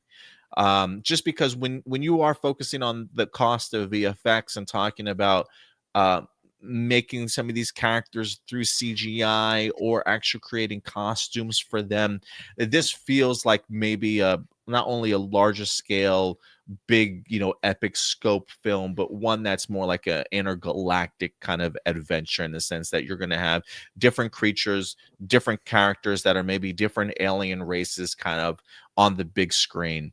And from when I think of something like that, the New Gods kind of fit into that realm that I can see them kind of tackling a little bit in here, especially when you start introducing people like Lobo into this world, using Supergirl as sort of the as David Zaslav would call her, a pillar of the DCU. Or the DCU. I'm kind of under the impression that when she's a pillar, that maybe she might be helping to open up the cosmic and intergalactic side of things when it comes to the DCU. So anytime you're talking about really heavy character work and VFX, I think aliens immediately. So two speculations. One, I think the New Gods. And the second one, and I've been asking for this for years, Stuart, and I don't know if you're going to catch on or not. I was asking for this during the Supergirl television series as a potential spinoff, and they never gave it to us. I would love to see a Legion of Superheroes sort of movie, a big ensemble cast. You know, if you're talking about having to create not only costumes for these characters, but also some of them being alien in form or alien in color sort of thing, and the amount of people in regards to like a futuristic 31st or 32nd century, like I don't think the MCU has done that before, in the sense of tackling an entire movie maybe set in a completely different century, and on a big intergalactic scale. It seems like had James Gunn stayed with the MCU, maybe this is something he could have created for Guardians of the Galaxy sort of cosmic side of things later on, and maybe he kept this one in his pocket. So I am keeping my fingers crossed that this might be a Legion of Superheroes movie, utilizing maybe Supergirl to help kick us off or lead us into that world a little bit. But yeah, so I would say the new Gods or Legion of Superheroes. But outside of that, I have no idea what this movie is going to be, but I am glad that James Gunn is giving us something secret, because I am a big fan of secret projects. Like, you tell me, if you were to tell me today, Cloverleaf or Cloverfield 4 has wrapped production and is dropping next year, I would be the happiest person in the world, just because you got away with an entire production under my nose and I had no idea this was filming, and you're gonna give me a new movie. Yeah, why not? I love secret projects, Stuart. I just do. I'd be amazed if they ended up, this project ends up getting filmed without even being announced, and then they just release the trailer like the month before it gets released. Yeah, right. I mean, that would be dope too. Although maybe not a month before it releases, but definitely a little bit longer. But yeah, anything like that. If they want to do that as a release schedule for it, or like the way that they present it to us, I'm cool with it. Yeah, I say a month just because I remember like with Cloverfield Paradox, that was like the day it was announced is when it was up on Netflix. Yeah. And you could probably get away with that with streaming, but like for big budget films, you definitely need like a marketing campaign. Hungry says my prediction is The Blackest Night. He thinks it might be a Justice League movie. Justice League Blackest Night. That would be dope. I've been hearing a lot of people wanting a Blackest Night adaptation. Marcelino says, but with New Gods, Marvel already did the Eternals, and the Eternals are kind of like the New Gods of Marvel. That's true too. So you might be on something there. Hungry says how a DCU Blackest Night could work is that the Justice Society could take the place of the dead Justice League, becoming Black Lanterns. I have no idea what the situation for the Justice Society is in this world. If anything, I know the Justice League hasn't necessarily formed in this world yet, but doesn't mean there hasn't been a Justice Society. At least, actually, I'm kind of on an impression that there is a Justice Society now that I think about it, because the Hall of Justice mural that we see in the Superman movie does have like old school superhero legends on there, which I would assume would be the Justice Society, but maybe I'm wrong. As of now, I'm going to assume the Justice Society has existed in the DC universe. They, because of the mural and just, I think they just haven't been mentioned yet. But I do think that eventually, in some future movie down the line, we're gonna get like confirmation that, oh yeah, they were the heroes that existed during World War II or something like that. That'd be dope. I hope so. I will one says, speaking of the New Gods, did you hear about the theory about Peacemaker's helmets actually belonging to Orion? That would make sense because their designs are very similar, and they've now like kind of confirmed that the technology never came from them. Like Augie never actually designed the helmets himself. So I'd be down for that theory. What if we get Chris Pratt as Orion that cameos in the last movie and is like, give me my helmets, bro? Like, I would love to see Chris Pratt and John Cena on screen together. I really would. That would make sense. I mean, James Gunn talks about how he's kept the last 3 episodes, on a really tight, ribbon, because he doesn't want any of that stuff getting leaked. That would be something big enough to justify him not wanting critics to see those episodes early. If Orion's in this, if we get New Gods and Peacemaker, yeah, that'd be pretty crazy. Marcelino says it would be cool if Milestone, especially if it was a Milestone movie, especially since the Authority might be canceled and Milestone doesn't get enough attention. Yeah, I think James Gunn might have mentioned something about Static Shock, or the Static character, saying that it's they've apparently there's a lot of stuff going on behind the scenes legally, I think, that's really stopping any kind of movement from Milestone characters. I think that might include Static as well. So yeah, I don't think there's any movement on that, but I could be wrong. I'll have to find his quote again. Yeah, I saw something very similar. Like, he wants to use the character, but currently, like, there's a rights issue at the moment. Yeah, I think that's what's happening right now. But great speculation, guys. Really, Marcelino also said thinks Sergeant Rock will show us the Justice Society. They don't have to appear, but just mentioned is enough. Oh yeah, yeah. It would make sense, especially during that time period. The only 2 things I would need in a Sergeant Rock movie is a presence from G.I. Robot. I need some, whether he's a supporting character or just part of the entourage, and a JSA reference for sure. But yeah, let us know your thoughts, guys. What could this DCU mystery project be after hearing James Gunn's conversation with the writer and the director of this film? Certainly go ahead and let me know your thoughts and speculation in the comment section box below.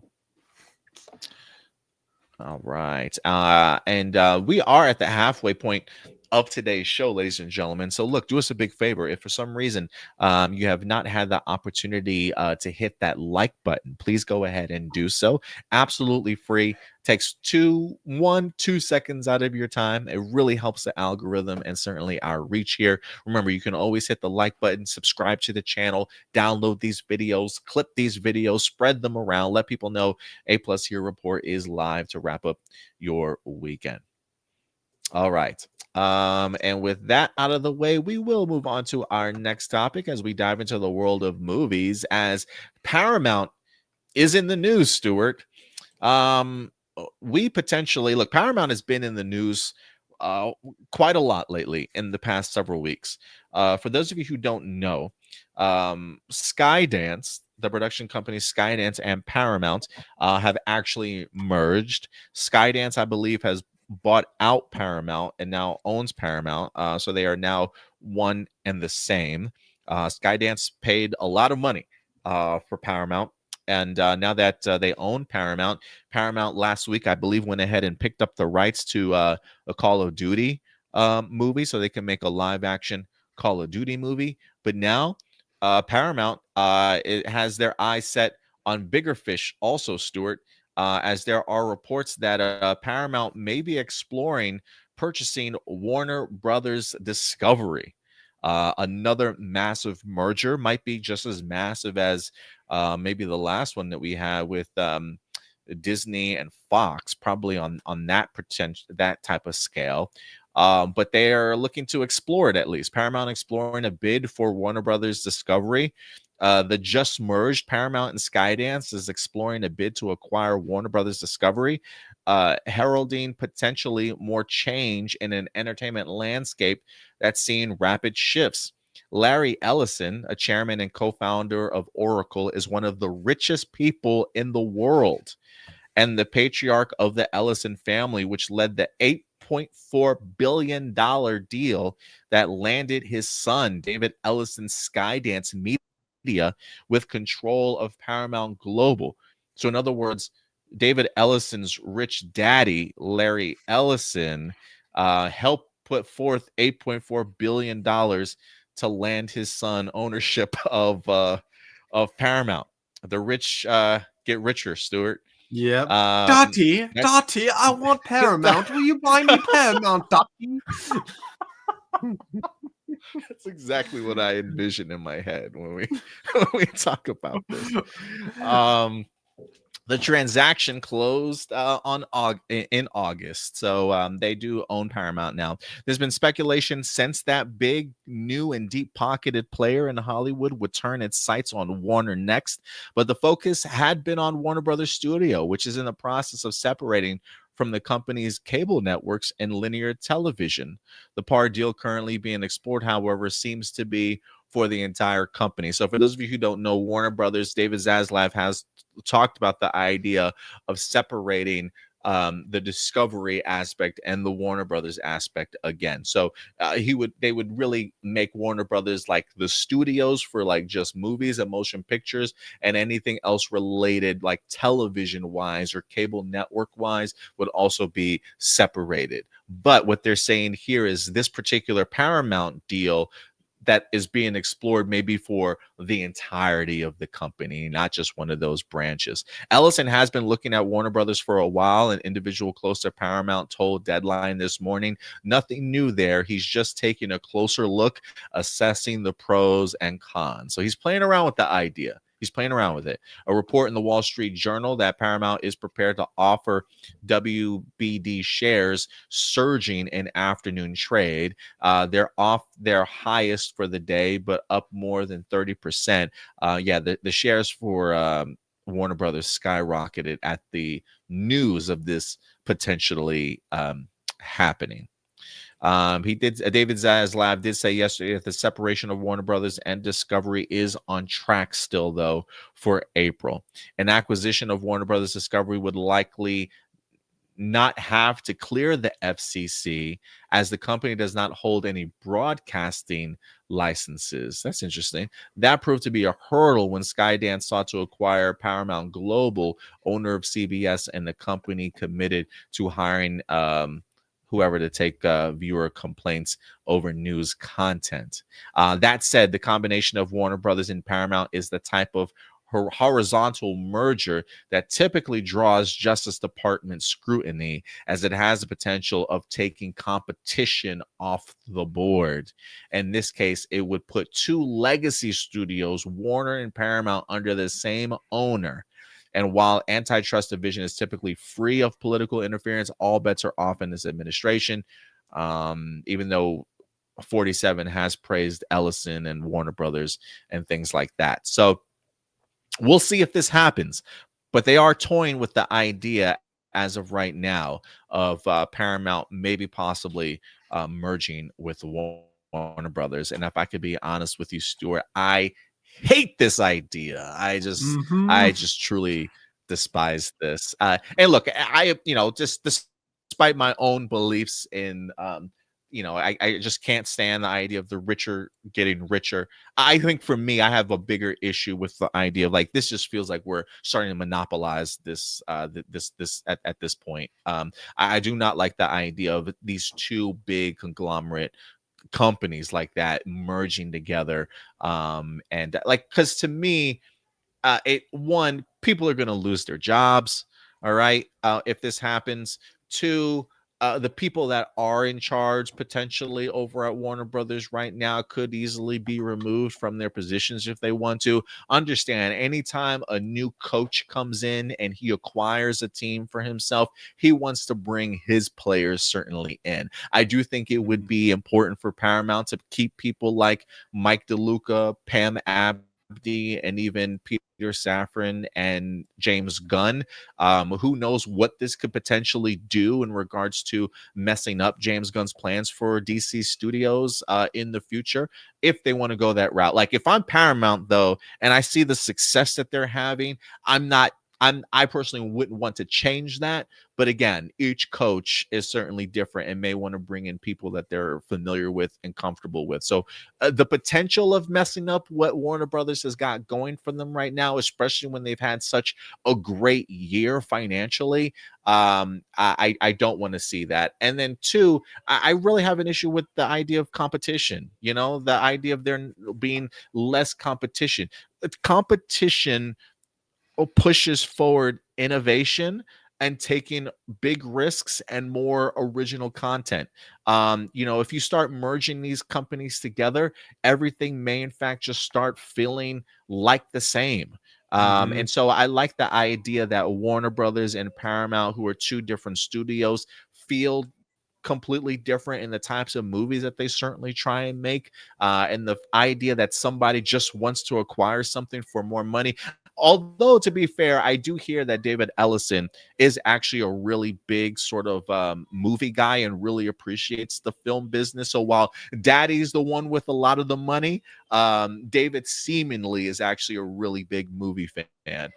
So that's a little bit hopeful, but the idea of merging these two together, again, lack of competition is going to equal lack of originality, and people are really going to lose their jobs over this. And so I think the Skydance and Paramount merger was perfect. They've been throwing a lot of money to acquire a lot of IP. They should focus on building Paramount Pictures back from what it certainly was, instead of trying to just continue to acquire more wealth. Let people continue to have their studios. You know what I'm saying? We don't need everything under the same umbrella at this point in time. So I'm a little bit over mergers, Stuart, but that's just me. Yeah. What do you think about this? Yeah, I know I shouldn't be quoting this guy because he is kind of a Nazi now, but to quote Kanye West, no one man should have all that power. And I think that the idea of like someone, but I think like the idea of like someone owning two major studios like this, you know, Warner Brothers and Paramount. I hate the idea of that. That is, and it doesn't matter if this guy loves movies or not, because like realistically, there's only so much you're going to be able to do even when you have that much. And so like, owning two at the same time is going to mean less movies a year. Like you said, more people losing their job. And then the main thing I agree with you with is that with less competition comes less innovation. You know, you're 100% spot on with that. And that's like the number one thing that like would worry me about like, you know, more and more mergers. You know, it's like funny because I remember the first major studio merger was like Disney acquiring Fox. And I remember at the time, because I was young and I just really wanted to see the Fox and Avengers team, or I want to see the X-Men and Avengers teaming up. I was like, oh, this is the greatest thing ever.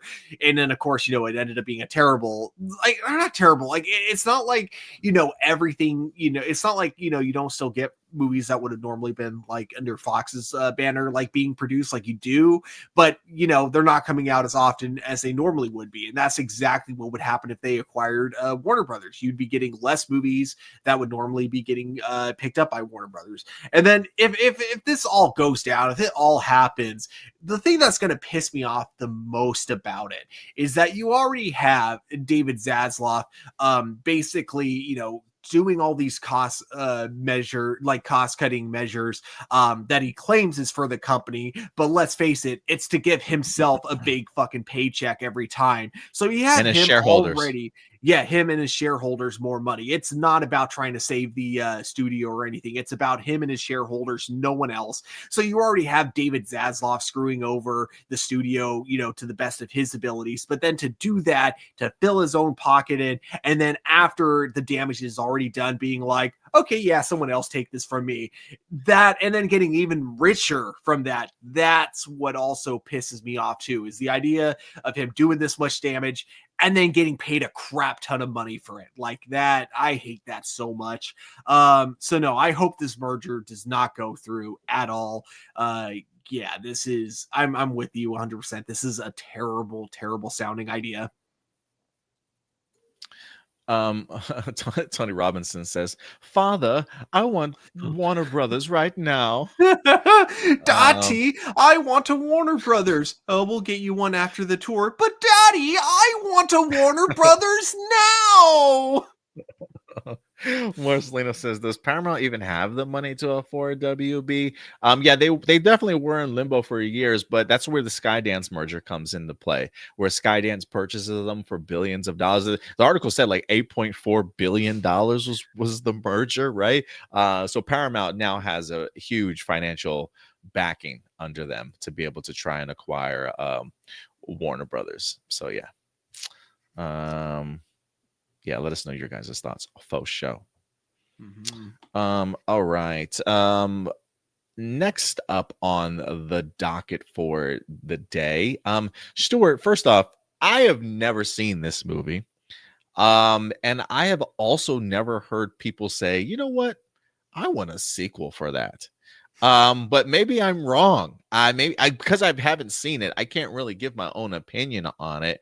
But I used to hear that this was a terrible movie, but maybe over the years it's gained its cult following, and maybe people have taken a step back and reevaluated this movie and been like, you know what? Why didn't we get this sequel sooner? And that movie is The Last Witch Hunter, as Vin Diesel comes back together to form his family one last time. That might be the wrong movie, but Vin Diesel's coming back as the Last Witch Hunter, y'all. That's right. We're getting ourselves a sequel. So much so, Stuart, where they literally are getting Michael Caine out of retirement to come back for the Last Witch Hunter. How great must this script be? Well, Michael Caine's like, yes, I'll take this job. So, you know, you guys might have been sleeping on the first Last Witch Hunter, but you may not want to sleep on this one. I'm hearing the script is probably great if you're able to get Michael Caine back on the big screen. So we'll see. This comes to us from Deadline. Lionsgate sets the Last Witch Hunter sequel with Vin Diesel and Michael Caine reprising. Lionsgate has put in motion the sequel to The Last Witch Hunter to star Vin Diesel in his role of Calder, the immortal witch hunter. The film is being developed alongside Diesel's One Race Films and Lionsgate, with all parties eyeing a fast-paced path to production.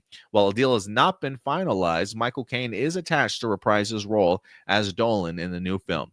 The move goes with Lionsgate's strategy to grow IP with staying power and a sci-fi fantasy spectacle, elements that can overperform in the ancillary markets and create long-term library value.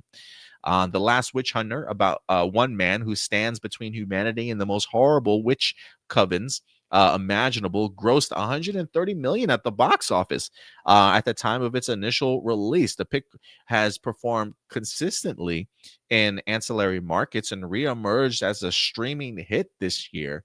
It ranks among the 5 most viewed movies on Netflix. Advancements in the technology since then should allow a sequel to be brought on a more efficient budget expenditure. The rest of the elements will be conjured up quickly. This is what the Lionsgate chairman said. The Last Witch Hunter has grown since its theatrical release into a global fan favorite, with audiences continuing to discover and rewatch it across every platform over the past decade. That enduring enthusiasm made clear that there is an appetite for more stories in this world. Vin and I partnered many times over the years, and he is a true force in our industry. I'm thrilled to be reuniting with him as he returns his iconic role, and excited by how advancements in filmmaking technology now allow us to economically deliver a sequel on an even more ambitious scale. So bigger, but seemingly cheaper is what they're kind of going for when it comes to The Last Witch Hunter, that apparently has continued to grow over the past decade on streaming services. Stuart, I got to know, top 5 movies of all time, where does The Last Witch Hunter rank for you? What do you expect from this sequel? It was just such a perfect film, like 10 out of 10. I think the only issue I had with it was that I couldn't give it an 11 out of 10. Oh, God. Joking aside, I actually barely remember this movie. I did watch it when it came out in theaters. I want to say it was back in 2014, but I had forgotten about it to the point where when I was looking at the thumbnail for this video, I had to actually kind of Google, wait a minute. Last Witch Hunter, is that the Vin Diesel movie? And then realizing, oh, it is. Okay, interesting. I wouldn't say I'm hyped for it, but I don't think this is the worst idea ever. I just I'm surprised. I didn't think there would be an audience for this. I think honestly, if there is a spike in viewership on Netflix for it, I think it's just because of morbid curiosity. One person saw it trending and was like, I don't remember this movie, and then just clicked on it, and then was like, oh, okay, it was all right. So I don't know. I guess maybe the studio executives see a market that I don't see, but I just remember this movie coming and going, not even lasting that long in theaters and no one really talking about it. I don't hate that they're making a sequel. I just, I would say that there is zero hype on my end for it. Yeah, I can't say anything bad about The Last Witch Hunter because I personally have never really seen it. But I don't remember it being memorable when it was in theaters. Like you said, I think it kind of came and went. But movies do tend to grab an audience when they come onto streaming services, and the fact that it's been around for a few years now, it's understandable that people would maybe be curious about it. I don't know if a movie being successful on streaming means that you should spend big budget amounts of money to go ahead and give us another sequel in the theaters. To me, this would suggest if it didn't do well in the theaters, but it does well on streaming, maybe this should be a straight to streaming movie. But if they want to put a financial risk towards it, maybe they can. The last movie cost $90 million to make. Will they spend more than $90 million on this movie to make? I think if you were to, I think that'd be kind of bold and risky. But maybe you can have the same level of animation that they use. Maybe they can make it for less than $90 million. We don't really know what the script kind of calls for. But if you're looking at anywhere over $100 to $150 million budget, just based off of where movies are today and what they're making at the box office, the script's got to be really good for this movie to make any type of money back, I personally think. So we'll see. I have no idea what the budget is certainly going to be for this movie, but I just think if this movie didn't gain any traction when it was originally out, but it's now gaining traction on streaming, I just think this is set up to be a straight to streaming movie. But we'll see what they decide to do. I mean, it looks like they're definitely planning on releasing this in theaters. I just don't necessarily know if it's the smartest idea, but what do I know? Yeah, I mean, we're only the people that actually go and pay to see movies. What will we know? Yeah. Marcelino says, why is Michael Caine coming out of retirement for this? Because he's a world-class actor. Yeah, I don't know. Maybe Vin Diesel just has dirt on him. He's like, if you don't come back for this movie, I'm telling everyone that you liked the Fast and Furious movies. I will one says the magic of family. But yeah, we'll see how this one turns out. Apparently there's a big hunger for it that I didn't know existed. But yeah, let me know your thoughts, guys. Where does The Last Witch Hunter rank in your top 10 greatest movies of all time? I need to know. Next up, this is an interesting one, Stuart. We've highlighted this before. Ever since the Barbie movie, Mattel, I think, has been looking at a lot of their IP and thinking to themselves, like, what can we take that we can really like flip on its head and make into a big budget film? I think Mattel's next beat is going to be Masters of the Universe, the He-Man movie that's going to be written and directed by Travis Knight from Kubo and the Two Strings and Bumblebee. So Mattel already has Masters in the Universe ready. But another one of their IP that they've talked about before making a movie, and we haven't really heard much about it, with the exception of the possible casting of Daniel Kaluuya as the main actor, is the Barney movie. That's right, Barney live action. This movie has not gone away. Me and my son literally like 2 days ago was just singing the I Love You, You Love Me song. So it definitely has stood the test of time. I grew up definitely during the time of Barney. I was certainly a little bit older when Barney came out, but I did have a younger brother, Corey, who, when he was going to daycare and things like that and growing up, Barney was very much everyday part of his life in regards to teaching him valuable lessons, in regards to just being a nice human being and being friendly and kind to people. But the idea of having a Barney live action movie, if had I not seen the Barbie movie, I probably would have been like, what are we doing here, y'all? But apparently Mattel has a way in. And this week we finally got some news that the script has in fact been delivered. So let's go ahead and dive into this update, as it's kind of getting some glowing reviews, Stuart, but we'll see if this is just a grain of salt or if we should take this seriously. This comes to us from The World of Real. You probably recognize her from what's that? The show, the FX show, The Bear, right? Ayo Edebiri delivers quote unquote banger script for A24's Barney movie. Plot details revealed. Yes, it's real. A24 is making a live action Barney movie. The purple dinosaur who built an empire on the mantra, I love you, you love me, is getting a big screen treatment, courtesy of actress Ayo Edebiri, who is writing the screenplay and will also star Daniel Kaluuya, who was originally attached to the lead. The film remains on board as a producer. through his 59% productions banner.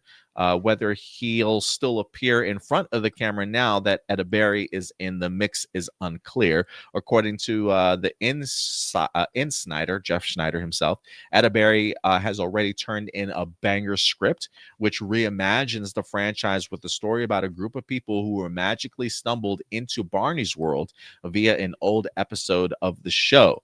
No, this won't be some ironic A24 horror rift or Charlie Kaufman's-esque meta commentary. Both Edeberry and Coolio reportedly want to capture the earnest, wide-eyed spirit of the original series. A director has yet to be announced, but given A24's involvement and Edeberry's rising star power, this one is going to generate plenty of curiosity. Don't be surprised if we start hearing more announcements very soon. And yeah, Barney and Friends apparently ran for 14 seasons between 1992 and 2010. So if you were a 90s kid or an early 2000s kid, it was definitely a part of your life. At its peak, Barney was a cultural juggernaut, inspiring toys, albums, endless VHS tapes, and more than a few parental nightmares, is what it said. You know what, Stuart? I'm eagerly excited for this movie. I mean, the idea of Barney, live action, Ayo Edeberry, who when she speaks, I really am a big fan of her point of view or perspective on things at times. Daniel Kaluuya, and A24, who never does anything just straightforward.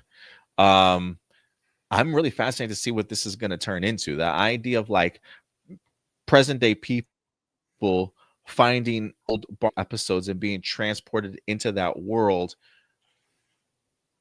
You know, it's interesting to me what this commentary wise could really kind of turn into, right? Like, you know, I was thinking to myself the other day, like, as an older millennial, I always look at us as people that were built a little bit differently than current generations are. And I think it's because of the fact that, at least for me, I grew up in a time period of you know, Mr. Rogers' Neighborhood, right? Mm-hmm.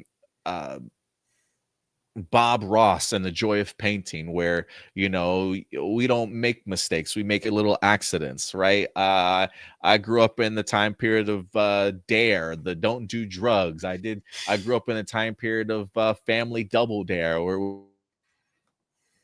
was all about working together, right? Sharing, caring. If you don't have anything else to say, don't say anything at all, right? Global Guts, where you had kids working together in competition.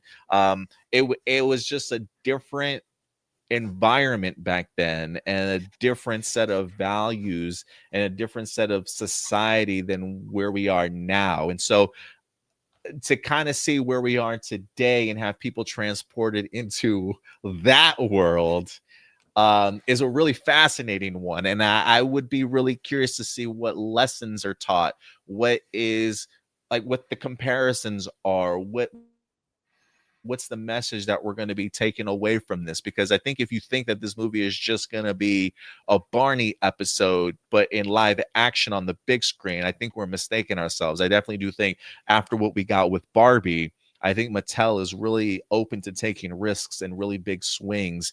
And if something like Barney, who was a big cultural juggernaut back in the day, seeing what his impact was there, and what, you know, maybe even of what that impact would have on our society today, I think would be really interesting to kind of see how that would all play out. So I think there's something real creative and unique and fun that could be had with this Barney film that upon first announcement I wouldn't have cared about. But when you start talking about having Ayo Edeberry, Daniel Kaluuya attaching themselves to this, I think we're going to get ourselves a really unique and powerful movie, and a fun one with, I think, a lot of important lessons to be had from it. So it's got my attention weirdly, Stuart. It really does. Yeah. I would agree. You know, it's like interesting. I don't know, because like you mentioned that like you watch it with your son, right? or that you were singing it? You were singing the theme song with your son. I, I yeah, I was singing it with my son recently. Yeah, because I was like wondering about that, if Barney is like still even relevant today, or if like any kids still watch it. So it sounds like they do. It sounds like it's still like, somewhat relevant. So yeah, like I could see it, name recognition wise, making a decent amount in the box office from that alone. And then also, yeah, I kind of agree like with just where we are today. I like the idea of taking like kind of modern day, like, I'm assuming they'd probably be like, like either teenagers or older, maybe college students, and like putting them in a world like Barney, where it's like, where it's like so much about like, kind of like in the Superman movie about treating people with kindness and all that kind of stuff, in a world where, I feel like, especially with like social media now, like, you get nothing but like, hate and all this stuff. I think one thing that's really fascinating about like this generation of kids growing up is that for people my age and, our age when we were younger, it was, you definitely had like a lot, like you definitely still have like a lot of variety in terms of kids programming, but the biggest difference is that a lot of times it was easier to control what you were, or it was easier for parents to kind of control what they were watching for the most part. And it wasn't like you could control what your kids were watching 24/7, but you could control it in the sense of, hey, we have all we have out here is a cable box TV, and I'm going to put on this show for you, or I'm going to put on this VHS for you. And worst case scenario, if I catch you changing the channel, I'll just turn the channel back off, or I'll turn off the TV. But nowadays, because like a lot of kids have smartphones, a lot of kids have their own like kind of devices, it's so easy for them to go onto YouTube and just, watching things that, essentially don't really teach those positive messages that kids kind of need to hear at a young age. So, and then, yeah, the fact that I think that it's a lot easier for kids at a much younger age to grow out of like this kind of content because of that, because they already like at an early age start admiring people like, douchebags like Logan Paul, or, people in that kind of category. So it's like, they end up finding these idols at such young ages. And so it means like, messages that come from shows that do exist, that are still out there for kids, like Bluey, Barney, and all that kind of stuff. They're not going to care about that because, of course, they end up idolizing these like Andrew Tate type douchebags like on YouTube, like at such a young age. Yeah, it's just unfortunate, because it's like, on the one hand, me as a content creator, us as content creators, I appreciate the internet for existing. I, really love YouTube as a whole, but I just hate how easy it is for like, younger people to get like access to it, because we didn't have that when we were kids. So it was like, our influence kind of came from shows that you usually had a positive message, whether it be Barney or Mr. Rogers, or, even just, whatever we just could find on TV. So it's just, it's good that we're kind of, trying to make, if we're going to deal with like, this is like what's out there, that kids can easily get a hold of. It's good that like you have a movie like Barney coming to theater, something that can potentially be mainstream enough for kids to see it, despite the fact that it's a Barney movie, and despite the fact that they may be quote unquote at that age where they're too old for it. The fact that it's first of all, written by someone who's really up and coming as an actress. Like, she's been doing a lot recently. And then I've been, because at the Draft House we tend to have like exclusive interviews with some of these actors, and so she was like mentioning that she's actually got like a few other movies under her belt that she wants to start pitching. One of them being oh god, what's that book called? The one where it's the guy who goes after the white whale, Mobius, or yeah, I forgot, but Moby she has apparently Moby Dick. Yeah, that's right. That's what it is. Yeah. She has apparently her own like pitch for Moby Dick that she wants to do. So yeah, it's like you get like, yeah, so you get like a actress that a lot of younger adults really admire, and then you have her writing the script for this. I think that there's a lot of potential here, and I think it's good. And I think it's good that we have movies that still give positive messages, and they're in movies that are likely going to be, mainstream, I assume, because I assume this is going to be doing close to Barbie numbers at the very least. Yeah, I don't know how it's going to do at the box office, but I do think just Barney's cultural impact over the years will certainly bring out a certain demographic for sure, and age range for this movie. I would be curious if this is sort of like, if the people that get sucked into this world, if it isn't somebody that grew up watching Barney, and I kind of want like a father-son movie or a mother-daughter kind of movie, where it's like somebody that grew up during the Barney time period and learn those kind of life lessons from him, compared to like more younger generation kid right now, in regards to like how they react to Barney and this particular world, right? Just to see the contrasting differences, and how life lessons when we were younger, and how do they still hold up today in this kind of current society. I think it would be really fun to kind of explore. And it is one of those things too. I literally was just talking to Cindy, my girlfriend, the other day, and now one of the things that I said was like, I've been really contemplating just seeing where we are as a society, and just like how far we've kind of come, or maybe some people say we've kind of lost our way a little bit. When I look back at the late 80s, the early 90s and stuff, I don't when I was a kid, I don't remember us being this way. I don't remember it being as violent or vitriol, or us talking to each other that way, right? But what Cindy said was, one of the things that I said was, I'm trying to figure out, was I just naive as a kid, because this is the world that they built around me, in the sense of shows like Mr. Rogers and Family Double Dare, and like all these shows that put forth this sense of unity and working together as a society and being kind to each other, right? And being good human beings.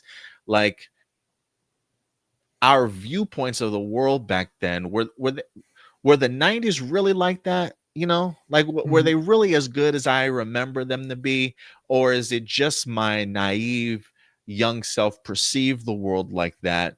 But maybe under it all, now that I'm an adult and I see the world a little bit differently, have we always been like this? And it's just, now that I've gotten away from those shows and I've had the opportunity to mature and see things, I think it does make me wonder about just, have we always been this way, or was I just a naive kid growing up?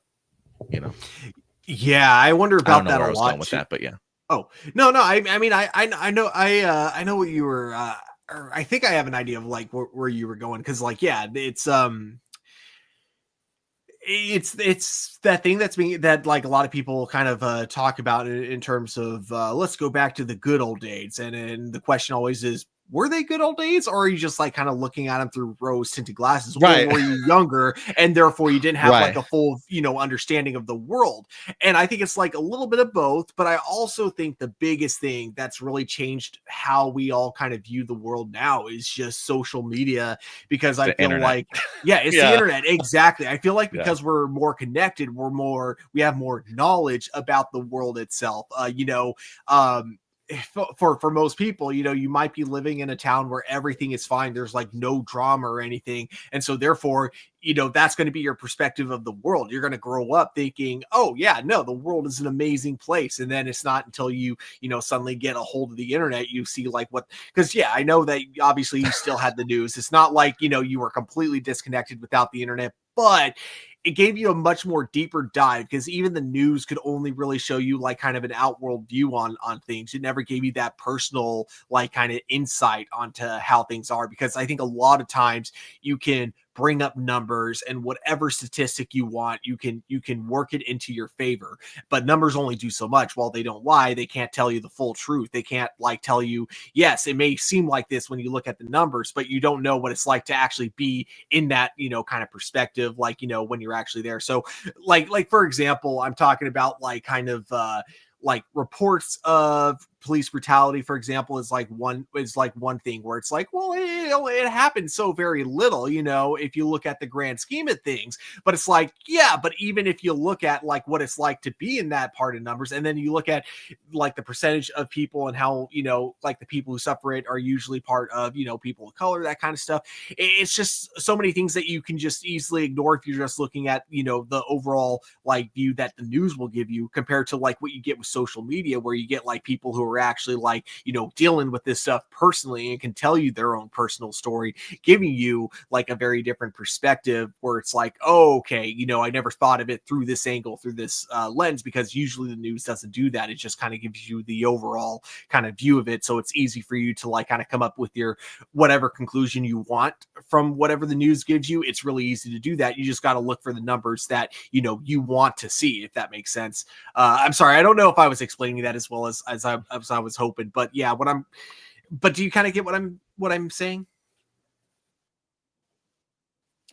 Yeah. I get that. The only reason I bring it up is because in relation to the Barney movie, like I think those are aspects that could be explored in the movie, and how we viewed society. Was it really as good as we remember, or did we see it through rose-colored glasses? But the reality is vastly different. And I think that would be a really cool social commentary to kind of see this movie talk a little bit about, especially if they have like 2 generations worth of people that might be in this film, trapped in this world. I don't know. It just when I sit back and I take a different perspective and look at what this movie could be, I'm like, yeah, I would see this. Like, I definitely want to see this movie in theaters. But we'll see what this movie turns out to be. But Barney is definitely grabbing some attention right now.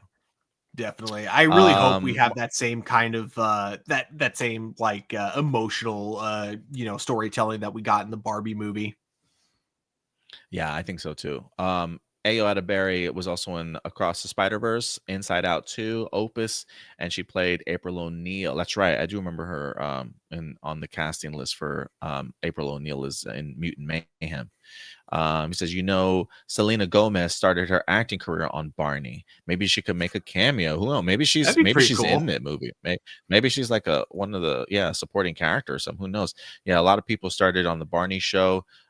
He also mentions Ram Jam mentions Demi Lovato also, which I don't even remember that, but I'll have to look up some old clips and see if I can find them. But that's cool. But yeah, guys, let us know your thoughts in regards to the Barney film that officially has its script turned in. Apparently a banger, but let us know your thoughts. And that will do it for all of our main topics. And Stuart, I think you know what time it is. I do indeed. And now, everybody, it is time for live viewer questions. And if you ever want to submit a live viewer question, how can you do so? Well, it's quite simple. Let me go ahead and show you.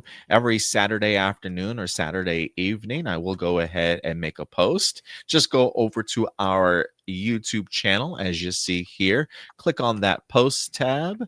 And voila, live viewer questions. Posted rather late last night. I do apologize, y'all. But thank you for everybody who submitted your questions in here today.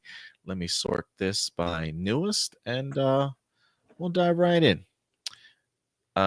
Sam is up first. What's up, Sam? I don't know if you can see this because of the live viewer question, but he says, hey, guys. Number one, I heard that the classic British children's TV show Bagpuss, is that the name of it, as reboot into film? That is crazy for me. I'm gonna look this up real quick. Is that a real name? Classic British television TV show Bagpuss. That's a real thing. I'm gonna have to look this up before I even move on.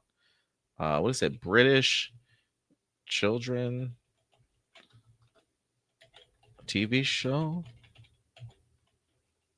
Like, did my man no, the complete bag puss. That's his name. He's a cat. He's a pink cat. What the F? I had never heard of this before. Well, I guess that explains the 1974. name. Yeah, 1974 children's television series Bagpuss. In 1999, Bagpuss was voted as the UK's favorite children's television program in a BBC poll. Interesting. I didn't know that. But apparently it's got Sam hyped. Or at least he found it says that's crazy for me. So two, I would like to see if Mask into a live action film directed by Michael Bay in the future. Why not? I actually wouldn't be opposed to that. I mean, I would be opposed to anything Michael Bay personally, but that's just me. I wouldn't mind him as a director for it. Maybe not as the writer, but I'll take him as a director on it. Marcelino. When it comes to Superman, there's one criticism that I find interesting. This comes from people who like their superhero movies grounded in reality, and Superman went full out being very comic booky. However, because with it being very comic booky, there are moments that some people can't suspend their disbelief. Metropolis gets attacked 4 times in a few weeks, to the point where Superman has a casual conversation with Lois with the jellyfish fighting in the background, and how people aren't overreacting and not taking it seriously to them. It's just another on Metropolis. Some people found it laughable because should they take city destruction seriously if it's just a regular Tuesday, or how Lex Luthor can create any technology such as pocket dimensions, a kaiju in the span of hours. All of this takes away the stakes when anything can happen. Ultraman being the clone and Metamorpho, some have called that awful writing because the Ultraman twist had no setup. And Lex Luthor just said he found a piece of Superman's hair and boom, he clones him, and how all kryptonite was destroyed. But Lex found Metamorpho, who can just conveniently turn himself into anything. The people have a problem with this say, the people who have a problem with this say they don't care if this stuff exists in the comics because it doesn't work in a live action movie, since it takes away the stakes when anything can happen. Comics often just drop you in the middle of a story with no explanation, and Superman opens with Superman's first loss off screen. What they did was for an origin story for this. Hold on. What they did for was an origin. Maybe he says what they did this for was an origin for this universe was made. In comparison, the MCU is very comic booky right now than when it first started, but it works. These types of people, because it took so many movies to earn the status quo change, and Superman hasn't earned that for them. They don't think the movie is bad. It's just not what they look for in a comic book movie. They tried to read comics. It just doesn't work for them. Yeah, I mean, I'm sure not everything works for them. I mean, they tried to read comics. It just doesn't work for them. I think this also has in part to do with, and I've asked people this question before because I do think it's a very important one. When did you first discover like comic books, or like comic book, like what were you first introduced to? Right? Like there's a generation of people, like I said, that knew comic books first because that's really all it was. And then came the comic book movies, who I think those people might be more open to the idea of comic books being more comic booky.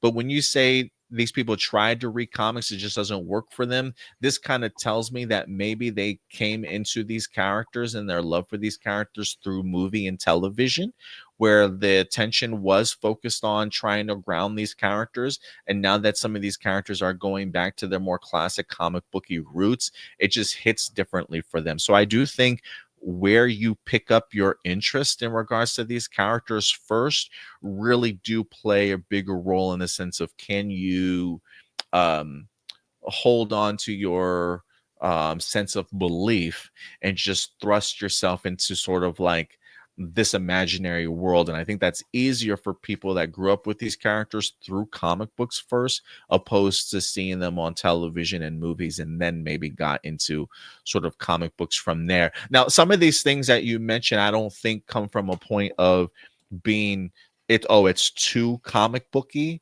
I think there are some elements to what you brought up that I just think are not good writing. Or not maybe necessarily the strongest script.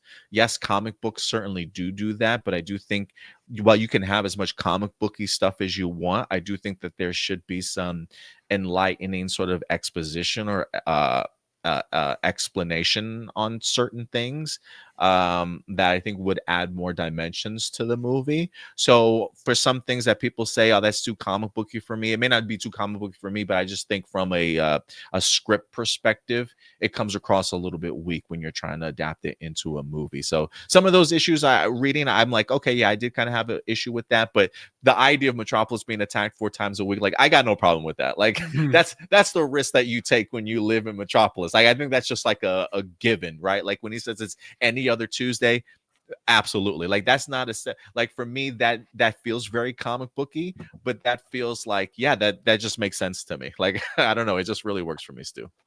Yeah, I think that like for me, like I totally get it if that's like why someone can't get into the movie, but for me it's like as long as, and I know that people say this happens in Superman. I don't think it does, but as long as like things don't break their own rules, as long as like there's like kind of a reason things happen, it does, to me it doesn't matter how like over the top it is. It's just a movie's just got to follow its own rules. And given that this one really sets up the fact that like it's in a fantasy world, and that Lex Luthor is clearly this brilliant genius who can build like they set this up in like the first 5 minutes that he's a genius that can build pocket dimensions and infiltrate the Fortress of Solitude.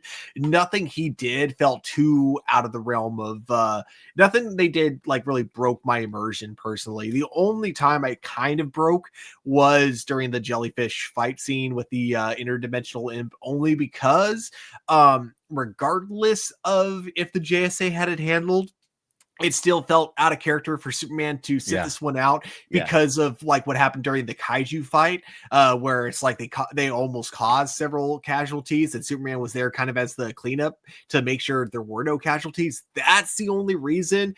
And even then I kind of headcanonized it as, oh, maybe because it's like an interdimensional being, it can't actually like harm anything in our dimension. And the only reason Green Lantern and Hawkgirl can affect it is because their weapons are mystical. So I used some headcanons to make that scene work for me. So yeah, some of the comic booky aspects will work for some people. Some of it certainly wouldn't. I mean, I can understand both perspectives, but I think that just comes from a perspective of really where you came into your love for these characters at. I think that really does go a long way. Yeah. Let's see. He says, we always hear arguments that certain comic characters become wasted potential in certain adaptations. Characters like Red Death, Godspeed, Null, Doomsday, Rhino, Ezekiel Sims, and Carnage fall into this category. Characters that become wasted potential in certain adaptations. However, there's something I noticed. These along with many other not good characters. Now, let me be clear. These characters were poorly portrayed and had some bad writing to them, but let's not pretend that their original comic versions were much. With Red Death and Godspeed, people images of them on TikTok and made preconceived assumptions that they were these awesome and well-written characters, all because they had cool art. But in the comics, all they are in action figures. They are not. All they are action figures. They're not good characters. And with Carnage, he's just one-dimensional serial killer. He's not a interesting character. His backstory for how he became a serial killer is practically laughable. When people read comics with Carnage, they're not expecting him to be this well-written character. All they care about is how he put Spider-Man and Venom at their lowest point and how they bounce back and beat him. Now, I'm not saying that they're boring and uninteresting characters aren't going to translate well in adaptions, but you look at Yelena Belova and Peacemaker, they are forgettable D-listers, but with great writing, they have become household names. What I'm really saying is let's not pretend that the original source material is superior to the adaptions. Sometimes it will reveal how stupid the character really is to begin with. What do you think? Well, I can't speak for all these characters, but I can say like the one that I was kind of in agreement with was, which was kind of disappointing, was Godspeed. I do think that they had a really cool story going for him in the Flash Rebirth comic books, but and that's the DC Rebirth, Flash Rebirth, not to be confused with the Jeff Johns Flash Rebirth, because they used that name twice. But so I feel like there was some interesting, like it was interesting the way he was written in that Flash storyline.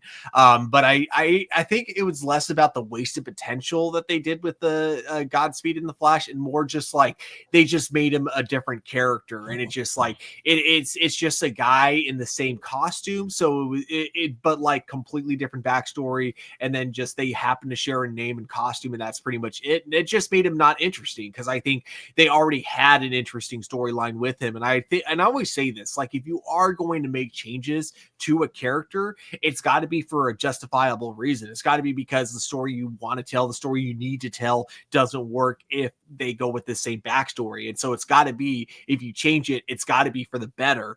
In the case of the Flash TV show, it wasn't, to my opinion. Mm-hmm. I do like what you said, that if you're going to adapt these people, you have to make them better.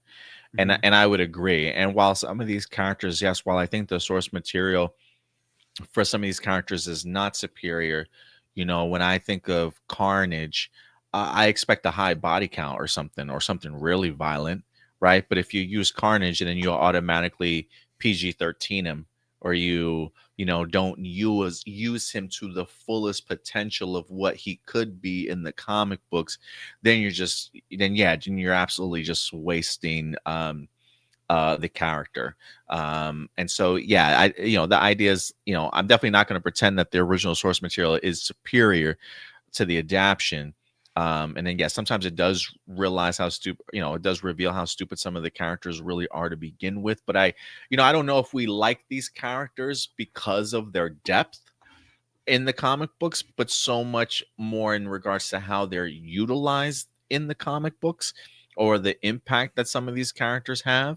And while they may not be big backstories to solidify them, I think if you are going to adapt them to avoid the wasting them as potential, I would agree with you, Stuart. I think you got to make them even better, or really push into highlighting what it is that the fans really do love about these characters per se. And if you're not doing that, then you're not really, I don't want to say not doing the characters justice, but you could be utilizing them at much bigger potential than you were before. Yeah. He also says people have told me that people have told me that they don't have a problem with politics being used on TV. It's how it's done today that's the problem. They say the biggest problem is that TV forces you to pick one side that's portrayed as objectively right, while shaming you for picking the other side and not providing any middle ground. They say that the moment you input social commentary in your product, it is your duty as a writer to give an honest exploration and not a biased exploration. Here in his example, people often bring up, with the first Black Panther movie, T'Challa was able to call out both sides for their faults and hypocrisy, but is able to find a better result by combining the good aspects of both sides. In contrast, Supergirl fails at social commentary because its bias towards one side is not try to highlight the positives and negatives of both sides, and combines the good aspects of both sides. They often believe that this type of method only divides fandoms because you're bound to have people on both sides. Loving your product, so rather than dehumanizing one side or another, either do what Black Panther did, or be neutral and just don't pick favorites.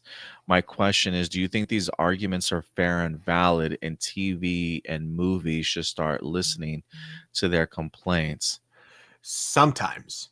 Well, we'll just also say, the comparison of the Black Panther movie and with Supergirl, I would need to know, like, I definitely would love to know, like, more aspects of, like, specifically what we're referring to. And you say the first Black Panther movie, T'Challa was able to call out both sides for their faults and the hypocrisy, definitely, and especially in regards to like, Wakanda and how they, viewed the world, is able to find a better result by combining the good aspects of both sides.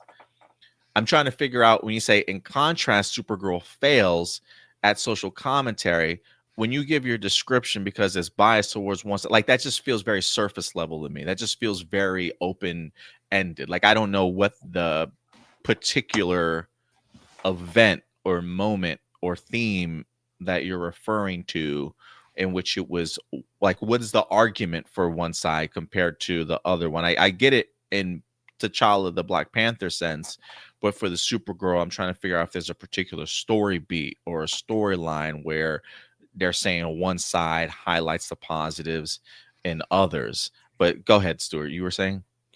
I was just going to say there are some times where I do feel like, people people treat in television shows a two-sided issue like it's one-sided, but I don't think it happens as often as like some people will like to claim. With Supergirl, there is one example where I could see Supergirl having done that and me not being the biggest fan. First of all, I do want to say that Supergirl season 4 is one where if they wanted to do it as a one-sided thing, I would have been totally fine with that, because I think that objectively we should know that xenophobia is bad. Objectively, like that's something we should. When we're talking when we got introduced to Dreamer, is that what you're saying? Yeah, Dreamer, and then you had the oh god, what was his face? Sam Ritward's character, Sam Witwer. His character, Ben Lockwood. Right. He was such a great villain. Yeah, he really was. But like it was a season where I will say that they could have taken a one-sided approach to it, and I would have been like totally down for it, because again, we all agree xenophobia is bad. But they don't, surprisingly, or they do. They still have that message that it's bad, but they take a very surprising Agent Liberty. That's right. That's what his name. That's what his villain name was. But regardless, they take a very mature approach to it, where you get his backstory, and you're kind of like, I can see why this guy became an extremist. Like, it makes sense. Like, it's not justified, don't get me wrong, but it's definitely like you can see how this guy gets from point A to point B. It's not like he's just evil for the sake of being evil. So I was really surprised with Supergirl season 4 how mature they tackled what feels like a topic that can be discussed in a very black and white kind of sense, and they don't discuss it in as black and white of a sense as you would have expected. Season 5, however, is where I say I would just chalk it all up to bad writing, because I don't think they meant for it to come off as one-sided as it did. I just think that when it came to trying to see the perspective of the other side, they failed miserably. And I think it's because so the whole message of season 5 is we all spend way too much time on our phones. And I agree with that message overall. I just think it doesn't understand why. I feel like the show completely disregards why it is that we've become like this as a society.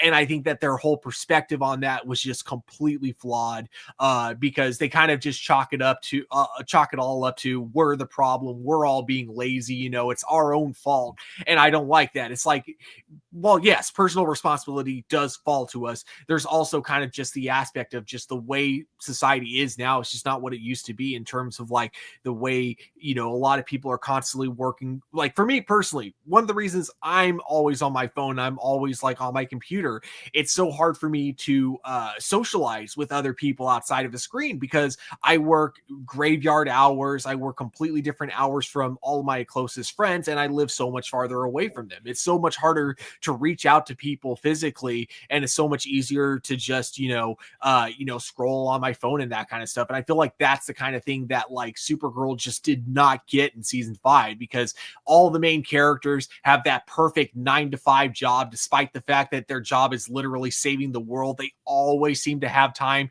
to spend together during the weekend, and they all get to have that face-to-face time with their friends and family. And it's like, realistically, not a lot of people have that with what they have in the show. And I feel like that's something they never addressed in season 5. So I know this was a really long answer to like what should have been a very simple question. No, but I think it deserved a long answer personally. Yeah, it's just that, like, I think it's a case for case thing, because there are times where I do agree with that, where it's like they are a little bit too one-sided. Not Supergirl specifically, but just television in general. And yeah, I do think that, it's very irresponsible if you feel a certain way about a certain topic and you want to write about it. I think that's great. I just think it's irresponsible, even if it's something that I personally would never agree with. I still think you need to go out of your way to research the other side, to really look for why people feel the certain way that they do. I think it's irresponsible as a writer not to do that personally. It's a build off of what you said. I think you're right in the sense that I think you can show both sides to the story without also glorifying the other side, right? Mhm. Like the idea that if you want to push a narrative that, this is the way you're supposed to believe, but then, you show the other side of the ideology, and you can show, like you said, especially with Agent Liberty, the idea of like why he became the person that he did, the influences, like what can happen in society to make us become these particular people and make us understand. But I think also not to the point of having, I don't want to say having compassion for them, but I think to the point of recognizing that despite what they went through, what they did was still not right.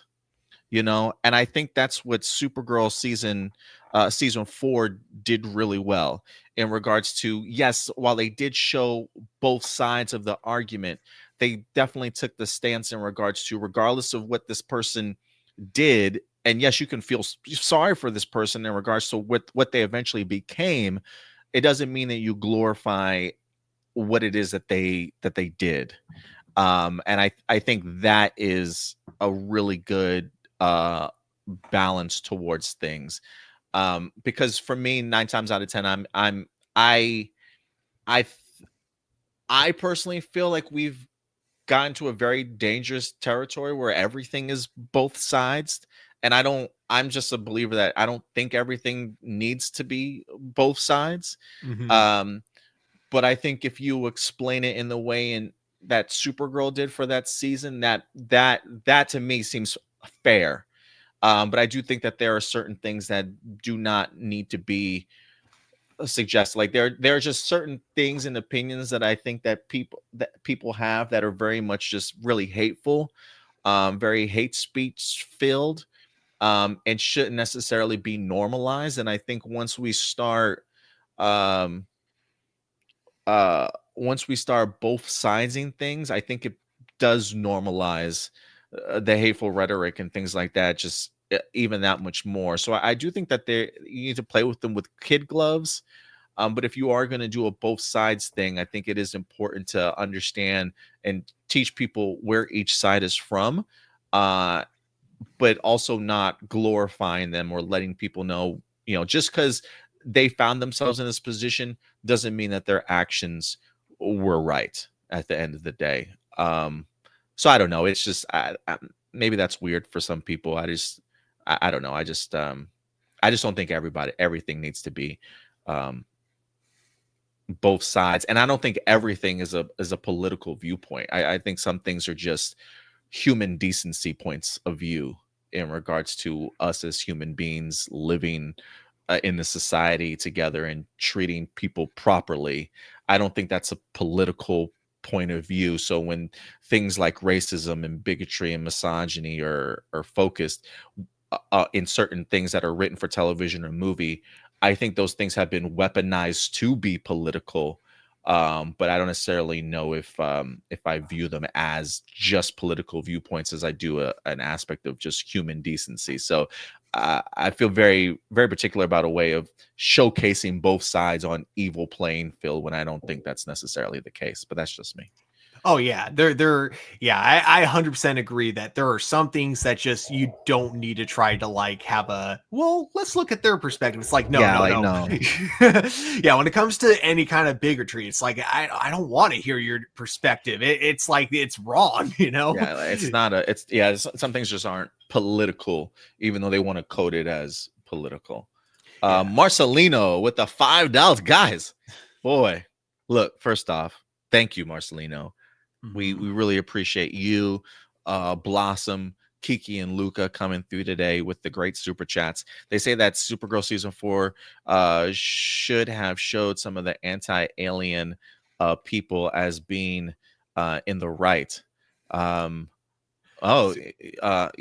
Go ahead. I'm sorry, Stu. I would just say me personally, I disagree with that because They say that Supergirl season 4 should have showed some of the anti-alien people as being in the right. Yeah, see, I don't think you need to go that far. You know what I'm saying? Like I don't think you need to go that far.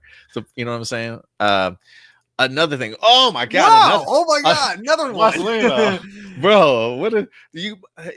Homeboy must have hit that paycheck. Must have hit on Friday, dog. That paycheck must have hit on Friday. Thank you so much, Marcelino. I appreciate it. Another thing that Supergirl demonizes people on the other side, even if they're not xenophobic, and that it divides fan bases. I don't know, man. Another thing that Supergirl, maybe that's the argument that people say that Supergirl demonizes people like it demonizes on the other people side, on the far right, even if they're not xenophobic. And that, I get what he's saying. Yeah. I get what he's saying now. It's so weird because thank you again, Marcelino. Thank you so much. But it's so weird because when I first started working on this channel, you know, I still had Supergirl mostly fresh in my memory because it's been so long, right? Yeah, it's so weird. I've been working on the channel now for 5 years to the point where it's like, I don't remember if that's true or not. I mean, to be fair, I reviewed the show and I can barely remember it. But I think it's because I smoked a lot and I've slept a lot since then, and my memory is just not what it used to be. So I might have to look up like clips and stuff from time to time. But yeah, it's a struggle in them streets. Yeah, because I think that for me, I only remember the show demonizing people who were very much like the anti-alien type of group. But again, it's been a minute, so maybe if I go back and watch it, I'll be like, oh, maybe I was wrong. Let's see here. And I guess also too, I mean, I guess I don't remember it so much, but you know, if somebody's on the show and they're just making a statement and they're not specifically calling out like an entire group of people, but they're just making like the case of like why we should appreciate these people, or somebody speaking out against why they've been treated badly, sort of thing. I don't know if that's just, let alone like you're biased just to this one particular group of people. Like I think it's just a person kind of like expressing their perspective of something that they have kind of experienced and feel some type of way. But if it makes them if what that person is expressing makes them uncomfortable hearing it, I don't necessarily know if it's meant to be a direct shot at that person, right? Like I just think I don't think they're necessarily coming after you about it so much as they're just expressing how something makes them feel. And if you're watching Supergirl and that makes you feel uncomfortable hearing that, I don't necessarily know if that means the show is aiming to attack you because you feel uncomfortable with what somebody said. You know what I mean? Like, especially if they're not like, you know, those Democrats or that's those people on the left side or the right side. Like, if they're not specifically coming out and being like pointing the finger at like a group of people, and they're just expressing like how they felt as a transgender person, or how they felt as like a person of color, or as an immigrant, like just on the show in general, if them expressing their own struggles and trials and tribulations that they go through as a people because they have pushback for who they are, if that makes a viewer uncomfortable, that's not the show attacking those people. It's just you feel some type of way, but it's not an attack. Yeah. It's like that time where Amanda Stenberg, she made that video on YouTube about like, you know, all the hate that she had gotten from doing Star Wars Acolyte and like a lot of, you know, racism, bigotry that she had to deal with. And then you had this other YouTuber, I'm sure everyone's going to be able to figure out who I'm talking about, who basically acted like he was being attacked personally and acted like, you know, she was talking about every Star Wars fan who didn't like the Acolyte, even though she was very specific in talking about the people who were harassing her, people who were, you know, definitely like, you know, being super racist about the whole thing and all that kind of stuff. And then like, you know, this YouTuber just like takes it as if she's attacking all Star Wars fans, you know. And it's like, if someone's making a statement saying, oh yeah, I don't like racism and bigotry or sexism as well, and then your instinct is, hey, screw you, you know, you can't talk to me like that, even though she wasn't talking about you specifically. If you think that they're talking about you, that says more about you than anything else, honestly. Yeah, I think the idea of they're picking on me or they're demonizing me, you know, I think sometimes that stuff is a little outstretched. I think sometimes people are clinging on to something that's not even talking about them. But if they want to feel some type of way, maybe it is, you know. But they, you know, if they're not specifically calling you out, then, you know, don't worry about it. Marky Parco. James, for again, Marcelino, thank you so much, man. I really appreciate it. Appreciate you saying that. James Gunn's DC reboot, which officially launched with the recent Superman film. The Peacemaker series is poised to seamlessly transition into the new universe by making certain aspects of its first season non-canon. As the first live-action series in the DCU, Peacemaker Season 2 is a soft reboot, quote-unquote, that acknowledges the past while setting up the future. This is evident in the inclusion of characters from the new Superman film, such as Hawkgirl, Guy Gardner, and other parts of the DCU Justice Gang. James Gunn himself has teased the series as a sequel to the Superman film, and David Corenswet's Superman is rumored to appear. This approach is similar to the post-Crisis on Infinite Earths event in Arrowverse, where Tyler Hoechlin's Superman and the Superman and Lois series were no longer referenced in the main shows, with the latter even removing its reference to Supergirl Kara Danvers, Clark Kent's cousin. The Peacemaker Season 2 premiere addresses this head-on by retconning the Season 1 finale Justice League cameo. The new recap sequence replaces these characters with the Justice Gang. The question is, how will the series handle future references to these past events without confusing audiences who remember faceless appearances of Superman, the Flash, Aquaman, and Wonder Woman, especially since these characters will clearly be recast by different actors? So how will the series handle future references to these past events without confusing audiences who remember the faceless appearances of Superman and yada, yada, yada, especially since these characters will clearly be recast by different actors? How will this series handle future references to these past events? Well, I think they handled the big one immediately, and that was the Justice League situation. So I think the idea of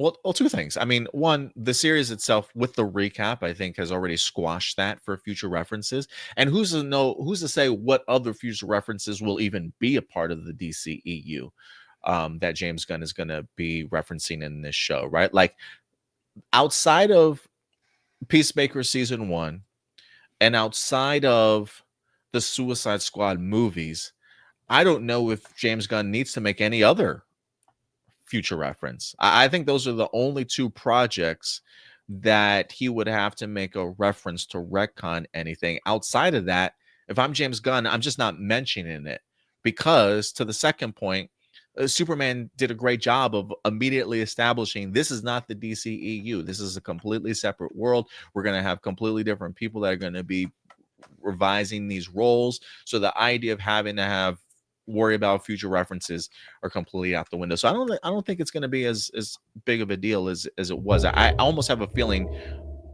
we might be done with references from the past working its way into this current Peacemaker season 2. But if there is another future reference, I wouldn't be surprised if it's just from Peacemaker season 1 and the Suicide Squad to simplify it even more for fans. Mm-hmm. Yeah, I'm kind of with you. I don't think they're gonna make any more like direct references to past events that aren't the Suicide Squad and Peacemaker. And when they do, like, I don't think they're gonna I don't think, like, if we, for example, get a shot of Bloodsport, like wait, what's it?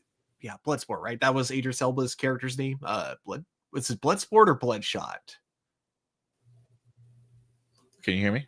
No. Oh, yeah. Sorry, you glitched out there for a minute. Okay. Yeah, everything froze on my side. But okay, I'm sorry. Go ahead. Oh, but I think it was like Bloodspot or Bloodsport. I don't remember. Bloodsport? I think like Bloodsport. Okay, it was Bloodsport. Yeah. So with him, I can see like the only thing is, like, maybe if they bring him up in conversation, they will probably have to do what they can to not reference why he was in prison, which is for sending Superman to the hospital with a kryptonite bullet.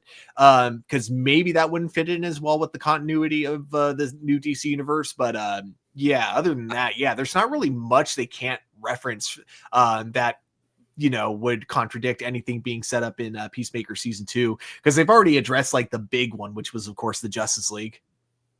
Yeah, I think handling the Justice League was the biggest for sure.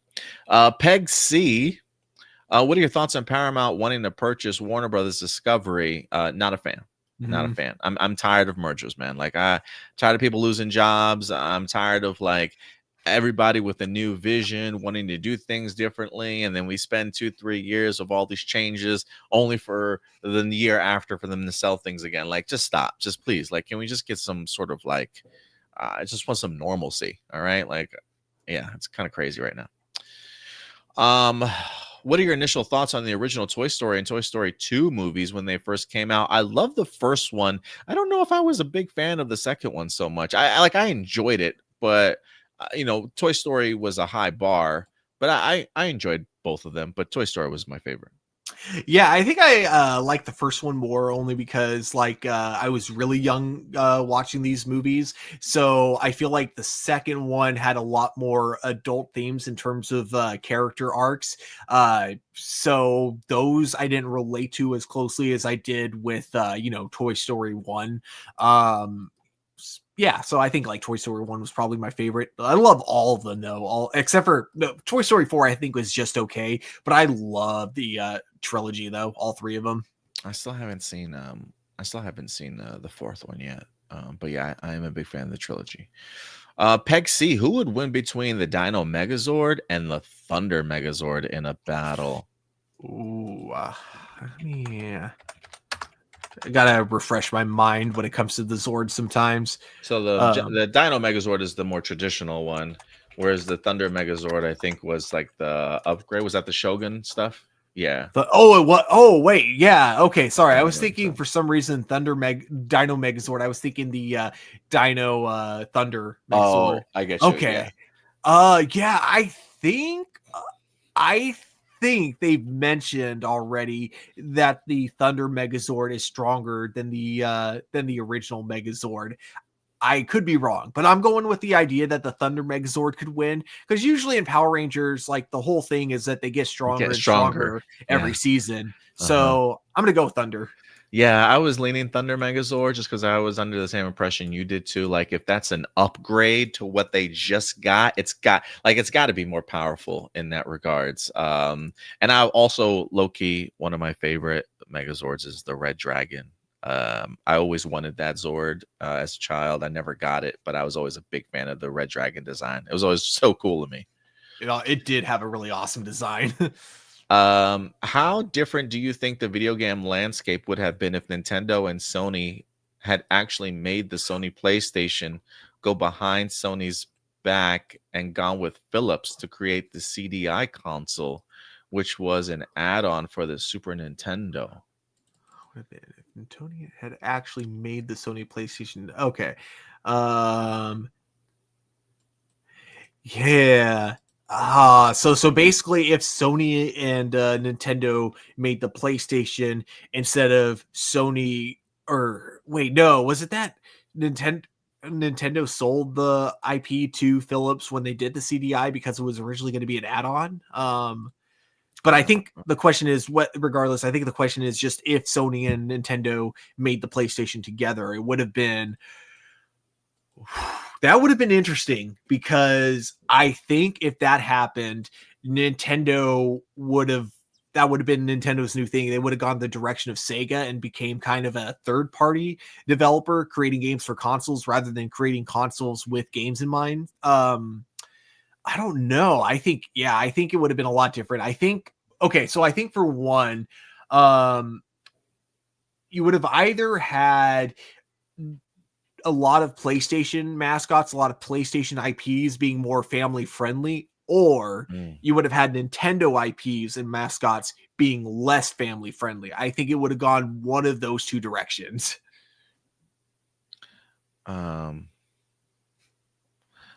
He says Nintendo went behind the Sony's back, and then Sony ended up making the console themselves. Oh, okay. So Nintendo made the Philips CDI without Sony. Okay, that's what it sounds like. Yeah. Let's see. Digivolve. What's up, Digivolve? Released in 2008, The Incredible Hulk is a foundational yet often overlooked part of the MCU's early days. The film starring Edward Norton serves as a direct sequel to the events of the Bruce Banner's origin and his time as a fugitive. It's frequently described by fans as an underrated gem because it focuses on a more serious psychological take on the character, unlike the comedic turn the Hulk would later take with Mark Ruffalo. Norton's departure from the MCU after this single film, reportedly due to creative differences over the film's tone and script, led to Ruffalo becoming a permanent Hulk actor. I thought it was money too, but maybe I'm wrong.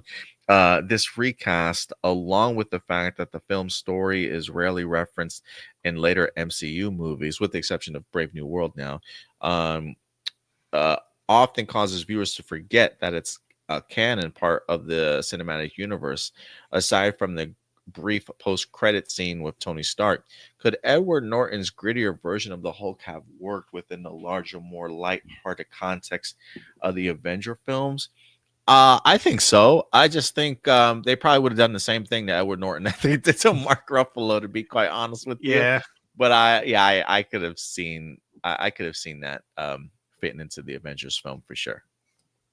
Yeah, for me, I really love the first half of The Incredible Hulk. I actually think, like, visually it's incredible. And I especially love that chase scene with Bruce Banner. Like, that whole like first half always has me on the edge of my seat. Yeah. And I'm about to sound like a huge asshole here, but I think the movie goes majorly downhill the moment they bring in Liv Tyler.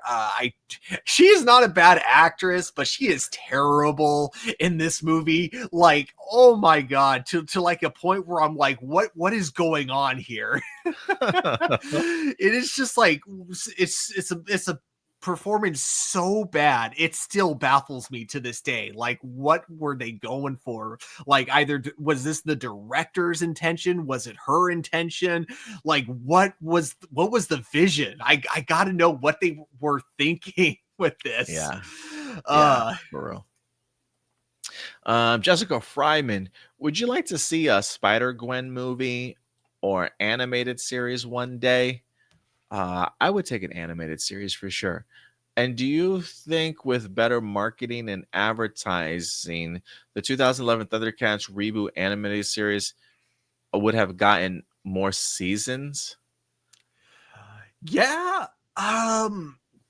Actually, I don't know, because like I remember that show getting canceled for the same reason as Young Justice, and it's because there were too many girls that were watching it, and therefore the idea marketing wise is that if girls are watching your show, you're not going to sell toys. So if that ends up if that turned out to be the real reason those shows were canceled, then I don't think more advertisement would have helped. I don't think like better marketing or more advertisement would have helped if that explanation that like some people have given turns out to be correct.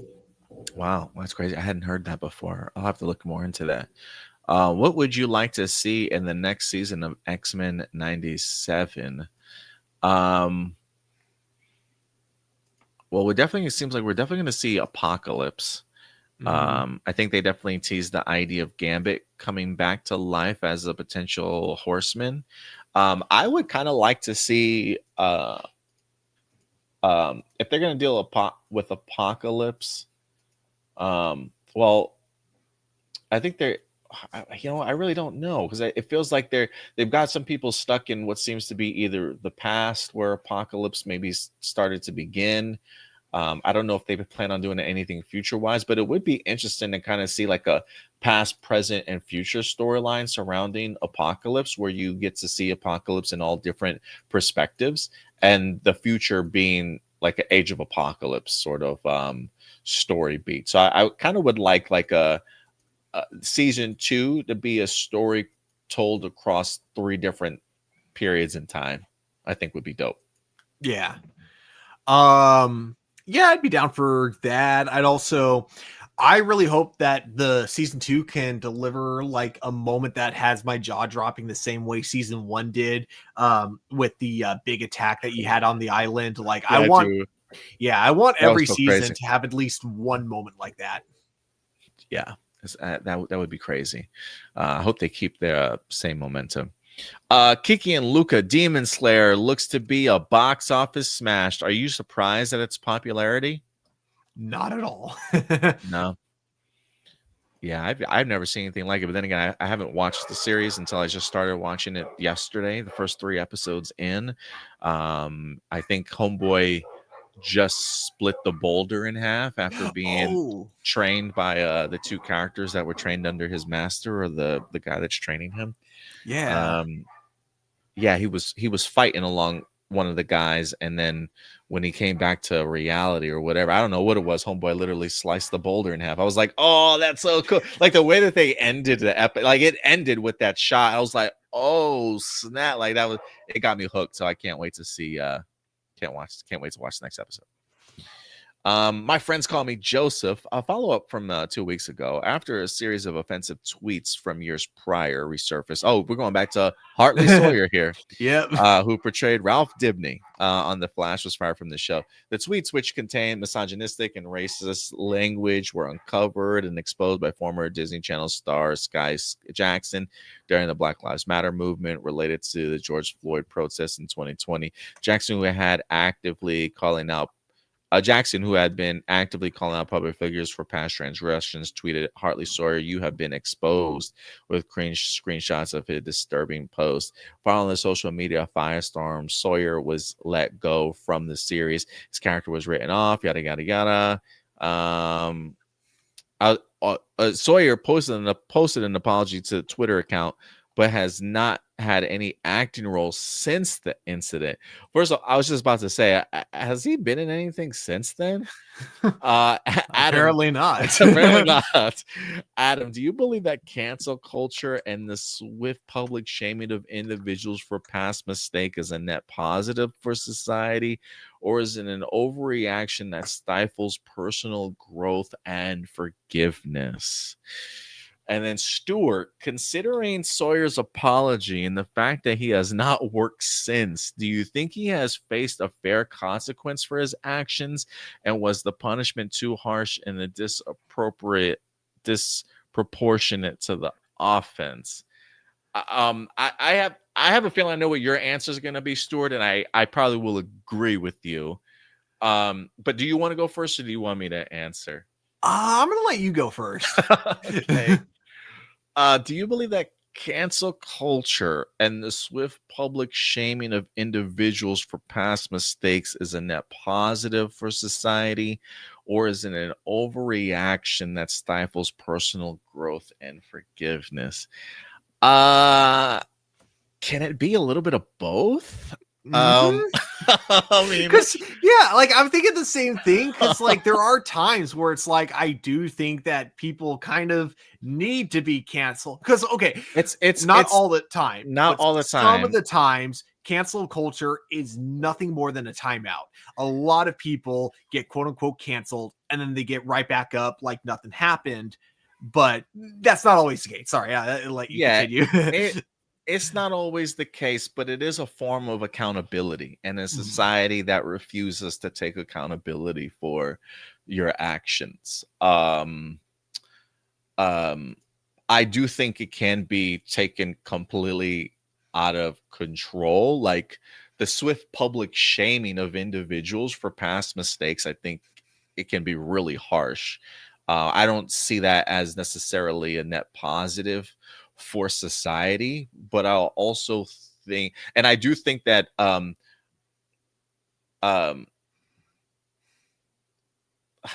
man, yeah, this is hard. This is hard. I kind of want to remember what Hartley Sawyer said. It's been so long since I know what he said, but the fact that the man hasn't gotten a job yet, I will answer Stuart's question also, disproportionate to the offense at this point in time. Like, give the man a fucking job. You know what I'm saying? Like, has this man not, like, if there's a level of remorse and there's an apology, you know what I'm saying? But then again, I don't remember what Hartley Sawyer even said. So maybe I should actually look and see what he said. But I do think that we as a culture have a tendency to publicly shame and react so quickly before we get kind of all the facts on things. But if this person has a long history of saying really gross and outlandish shit, they should be called out for certainly what it is. Because you don't necessarily want to attach yourself to that person if you don't share sort of those same necessarily beliefs, or those beliefs can certainly be harmful to your company or the coworkers or the people that are certainly around you. So the idea of cancel culture, I always see it as a sense of accountability for people that have done horrendous shit, to call them out for what it is. I don't think there's anything wrong with that, but I do think that it does at times get to the point to where the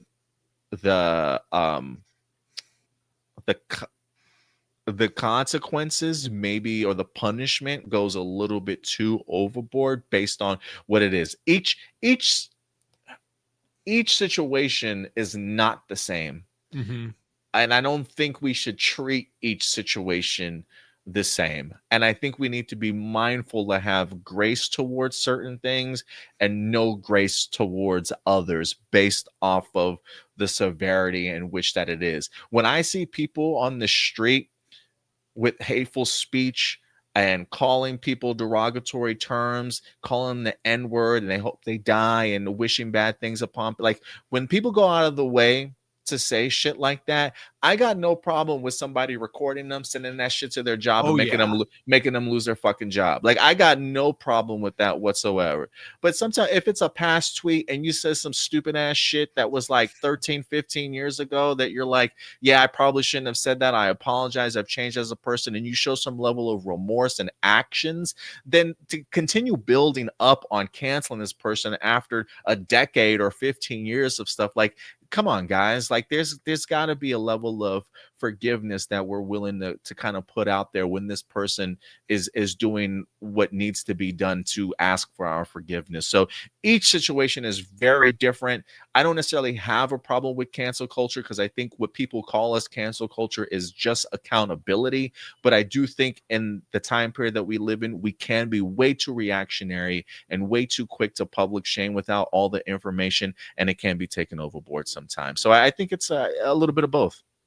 Yeah, I would definitely agree. As for like the question for me in terms of with Sawyer, I will say this: if this is the only reason he's not getting work, because here's the thing, man, I liked his character. I liked his character as elongated man in the Flash, but it's not like his performances ever blew me away and was like, this guy needs an Emmy. You know, this guy is going to be a success. You know, it's not like he's I've just ever not good. Yeah, right? Exactly. That's what I was going to kind of get at, is that there might be more to why he's not getting work beyond just the tweets. But if it is just the tweets, then yes, I will agree that that's a little bit harsh.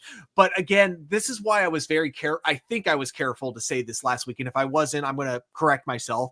I don't know what he was like to work with on the set of The Flash. Yeah. So there may have been a little bit more to why he was fired in terms of maybe he had like off-camera behavior that made the cast and crew uncomfortable.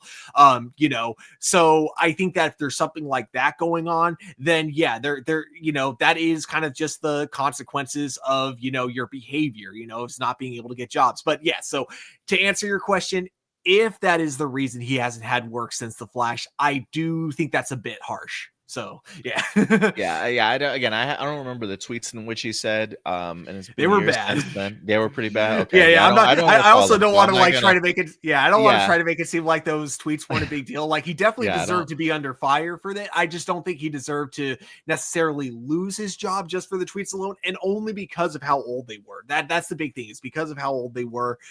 You know, but if they were recent, then it's like his firing. I would have been like, oh yeah, no, that makes sense. Blossom, if you guys seen the new Kamen Rider series, what did you think of it? I have not. Have you checked that out at all, Stuart? I have. I thought it was really fun. A really fun. Yeah. Yeah. Okay. Nice. I'm gonna have to check it out then. They only. I guess there are 2 episodes deep now, right? Just one. Yeah. I haven't 2 seen episodes? the second one, but the second one did premiere, I believe, today or yesterday. Okay. She also says, one kicker I found out from my best friend last night that nightmare villains are said to be modeled after different writers from the past. Oh, didn't notice at first, but holy macaroni. What are your thoughts? And then also, what are your thoughts about the projects Marvel's doing these days? So yeah, I definitely want to check out the Kamen Rider one for sure. So I may have to go ahead and dive into these 2 episodes that I've missed. But I kind of dig that idea of the nightmare villains being modeled after different writers, if that's true. So I'm gonna check that out. What are your thoughts on some of the projects that Marvel is doing these days? I mean, I really like their last 2 movies. If that's what you're talking about in terms of movies, like I loved Fantastic Four and Thunderbolts. Yeah, I was a really big. I think they're doing some really good work right now. I think I wasn't necessarily a fan of Brave New World. I may try and give that movie another second shot now that it's on Disney Plus.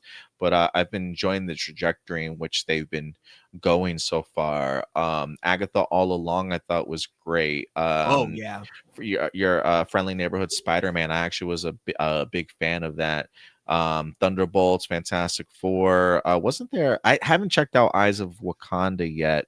I'm eagerly anticipating Vision Quest the more and more that I learn about it. And Marvel Zombies just seems really fun to me. I think we are getting to a place where we're kind of ending or getting past the quantity over quality period of Marvel Studios, and as we get into things like, well, I think Wonder Man also drops this year too. That might be like the tail end of that time period. But like X-Men 97 was incredible. I'm eager for that. Was a big fan of Daredevil Born Again. I had some issues with it, but still a successful season for me. Looking forward to it. So I think Marvel's got some really good things that they're cooking, especially with them now focusing on Spider-Man Brand New Day and 2 Avenger films. I think we're going to be eating really good as Marvel fans. Definitely. AJ, the Morphing Grid, original plans for the Countdown to Destruction. The final cut, Countdown of Destruction, the series finale of Power Rangers in Space, was originally planned as a 5-part special featuring cameos from previous Ranger teams. These plans were scrapped, resulting in a 2-part finale we know today. The original concept would have included MMPR, whose powers would have been temporarily restored through Phantom Ranger's Power Ruby. This would have been a workaround given their powers were destroyed in the Alien Rangers miniseries. Similarly, Zeo Rangers would have appeared as their powers were never destroyed but simply abandoned. The finale would have also brought back former Turbo Ranger Justin, who had his powers restored by his sentient vehicle Storm Blaster in the episode True Blue to the Rescue. This is a similar concept with Adam Park, the second Black Ranger, who had his power coin revealed to have still been functional, but with critical side effects. The 5-part finale also would feature a major villain about the major reveal about the villains. The Monarch of Evil, Dark Spectre, would have been revealed to be related to Malagor, as they shared the same costume. While many of the original plans didn't make it to air, the final version of Countdown to Destruction did feature cameos from other Ranger allies, including Trey of Triforia, the Alien Rangers, the Blue Centurion, and the Phantom Ranger, who were also shown to be overwhelmed by the Alliance of Evil. The fan-made series Power Rangers Unworthy later explored a similar alternate reality where the Space Rangers fought alongside their predecessor.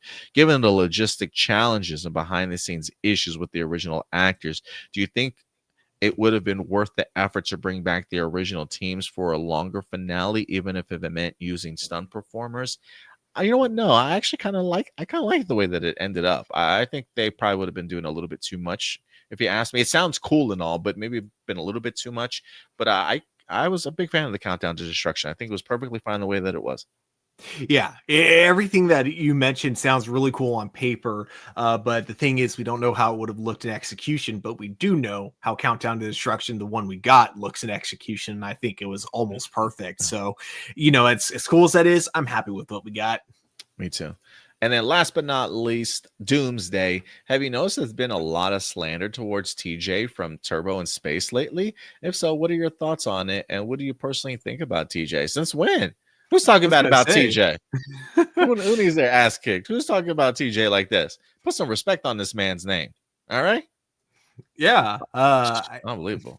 I haven't heard of any of this, but I loved TJ first, Black TJ. Red Ranger, and the fact that he's still like most Power Rangers actors, still goes to conventions, still interacts with fans, and has like just seemingly a really great time. Like, yeah, he was in Legendary Fail too, wasn't he? Didn't they bring him back along with Legendary? Yeah, Legendary Battle. I'm sorry, Legendary Battle. Took me a minute, but he came back for that, and he came back. He came back for both the 20th and 25th anniversary because he was in Dimensions in Danger. He was, huh? Yeah. Look, come on, man, stop disrespecting this man's name. I mean, there's plenty of other Power Rangers that don't give a shit about Power Rangers nowadays. Okay, so let's put some respect on TJ's name, shall we? Do you feel bad for Simu Liu? Do you kind of feel bad for Simu Liu? Because James Gunn announced that Superman sequel about a month after the release of the first one, but Shang-Chi hasn't gotten a sequel yet, and this first movie came out 4 years ago, and it was one of the better received movies to mass audiences in Phase 4.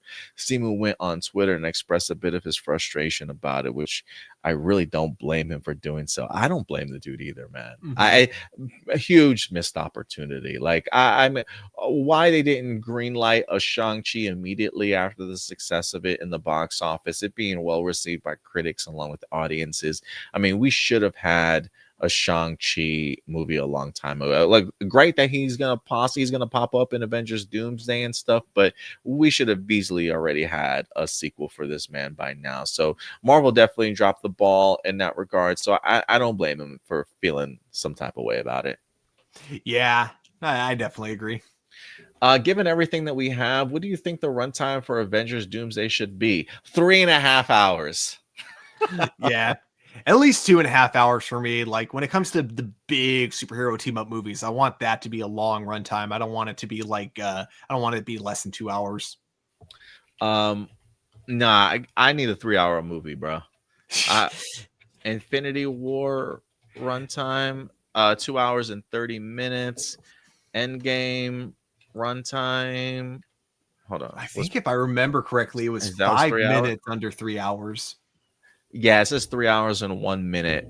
So yeah, I guess 2.5, 3 hours. I would push closer to 3 hours if I could. But anywhere between 2.5 to 3 hours, I'm okay with. I'm okay. You got a lot of people you got to deal with. You know what I mean, Stuart? Yeah, I want everyone to have a good amount of screen time, and I want their characters to feel like they belong in the story. And I feel like if you cut too much from the movie, these characters are just gonna feel like they're there for fan service, no other reason.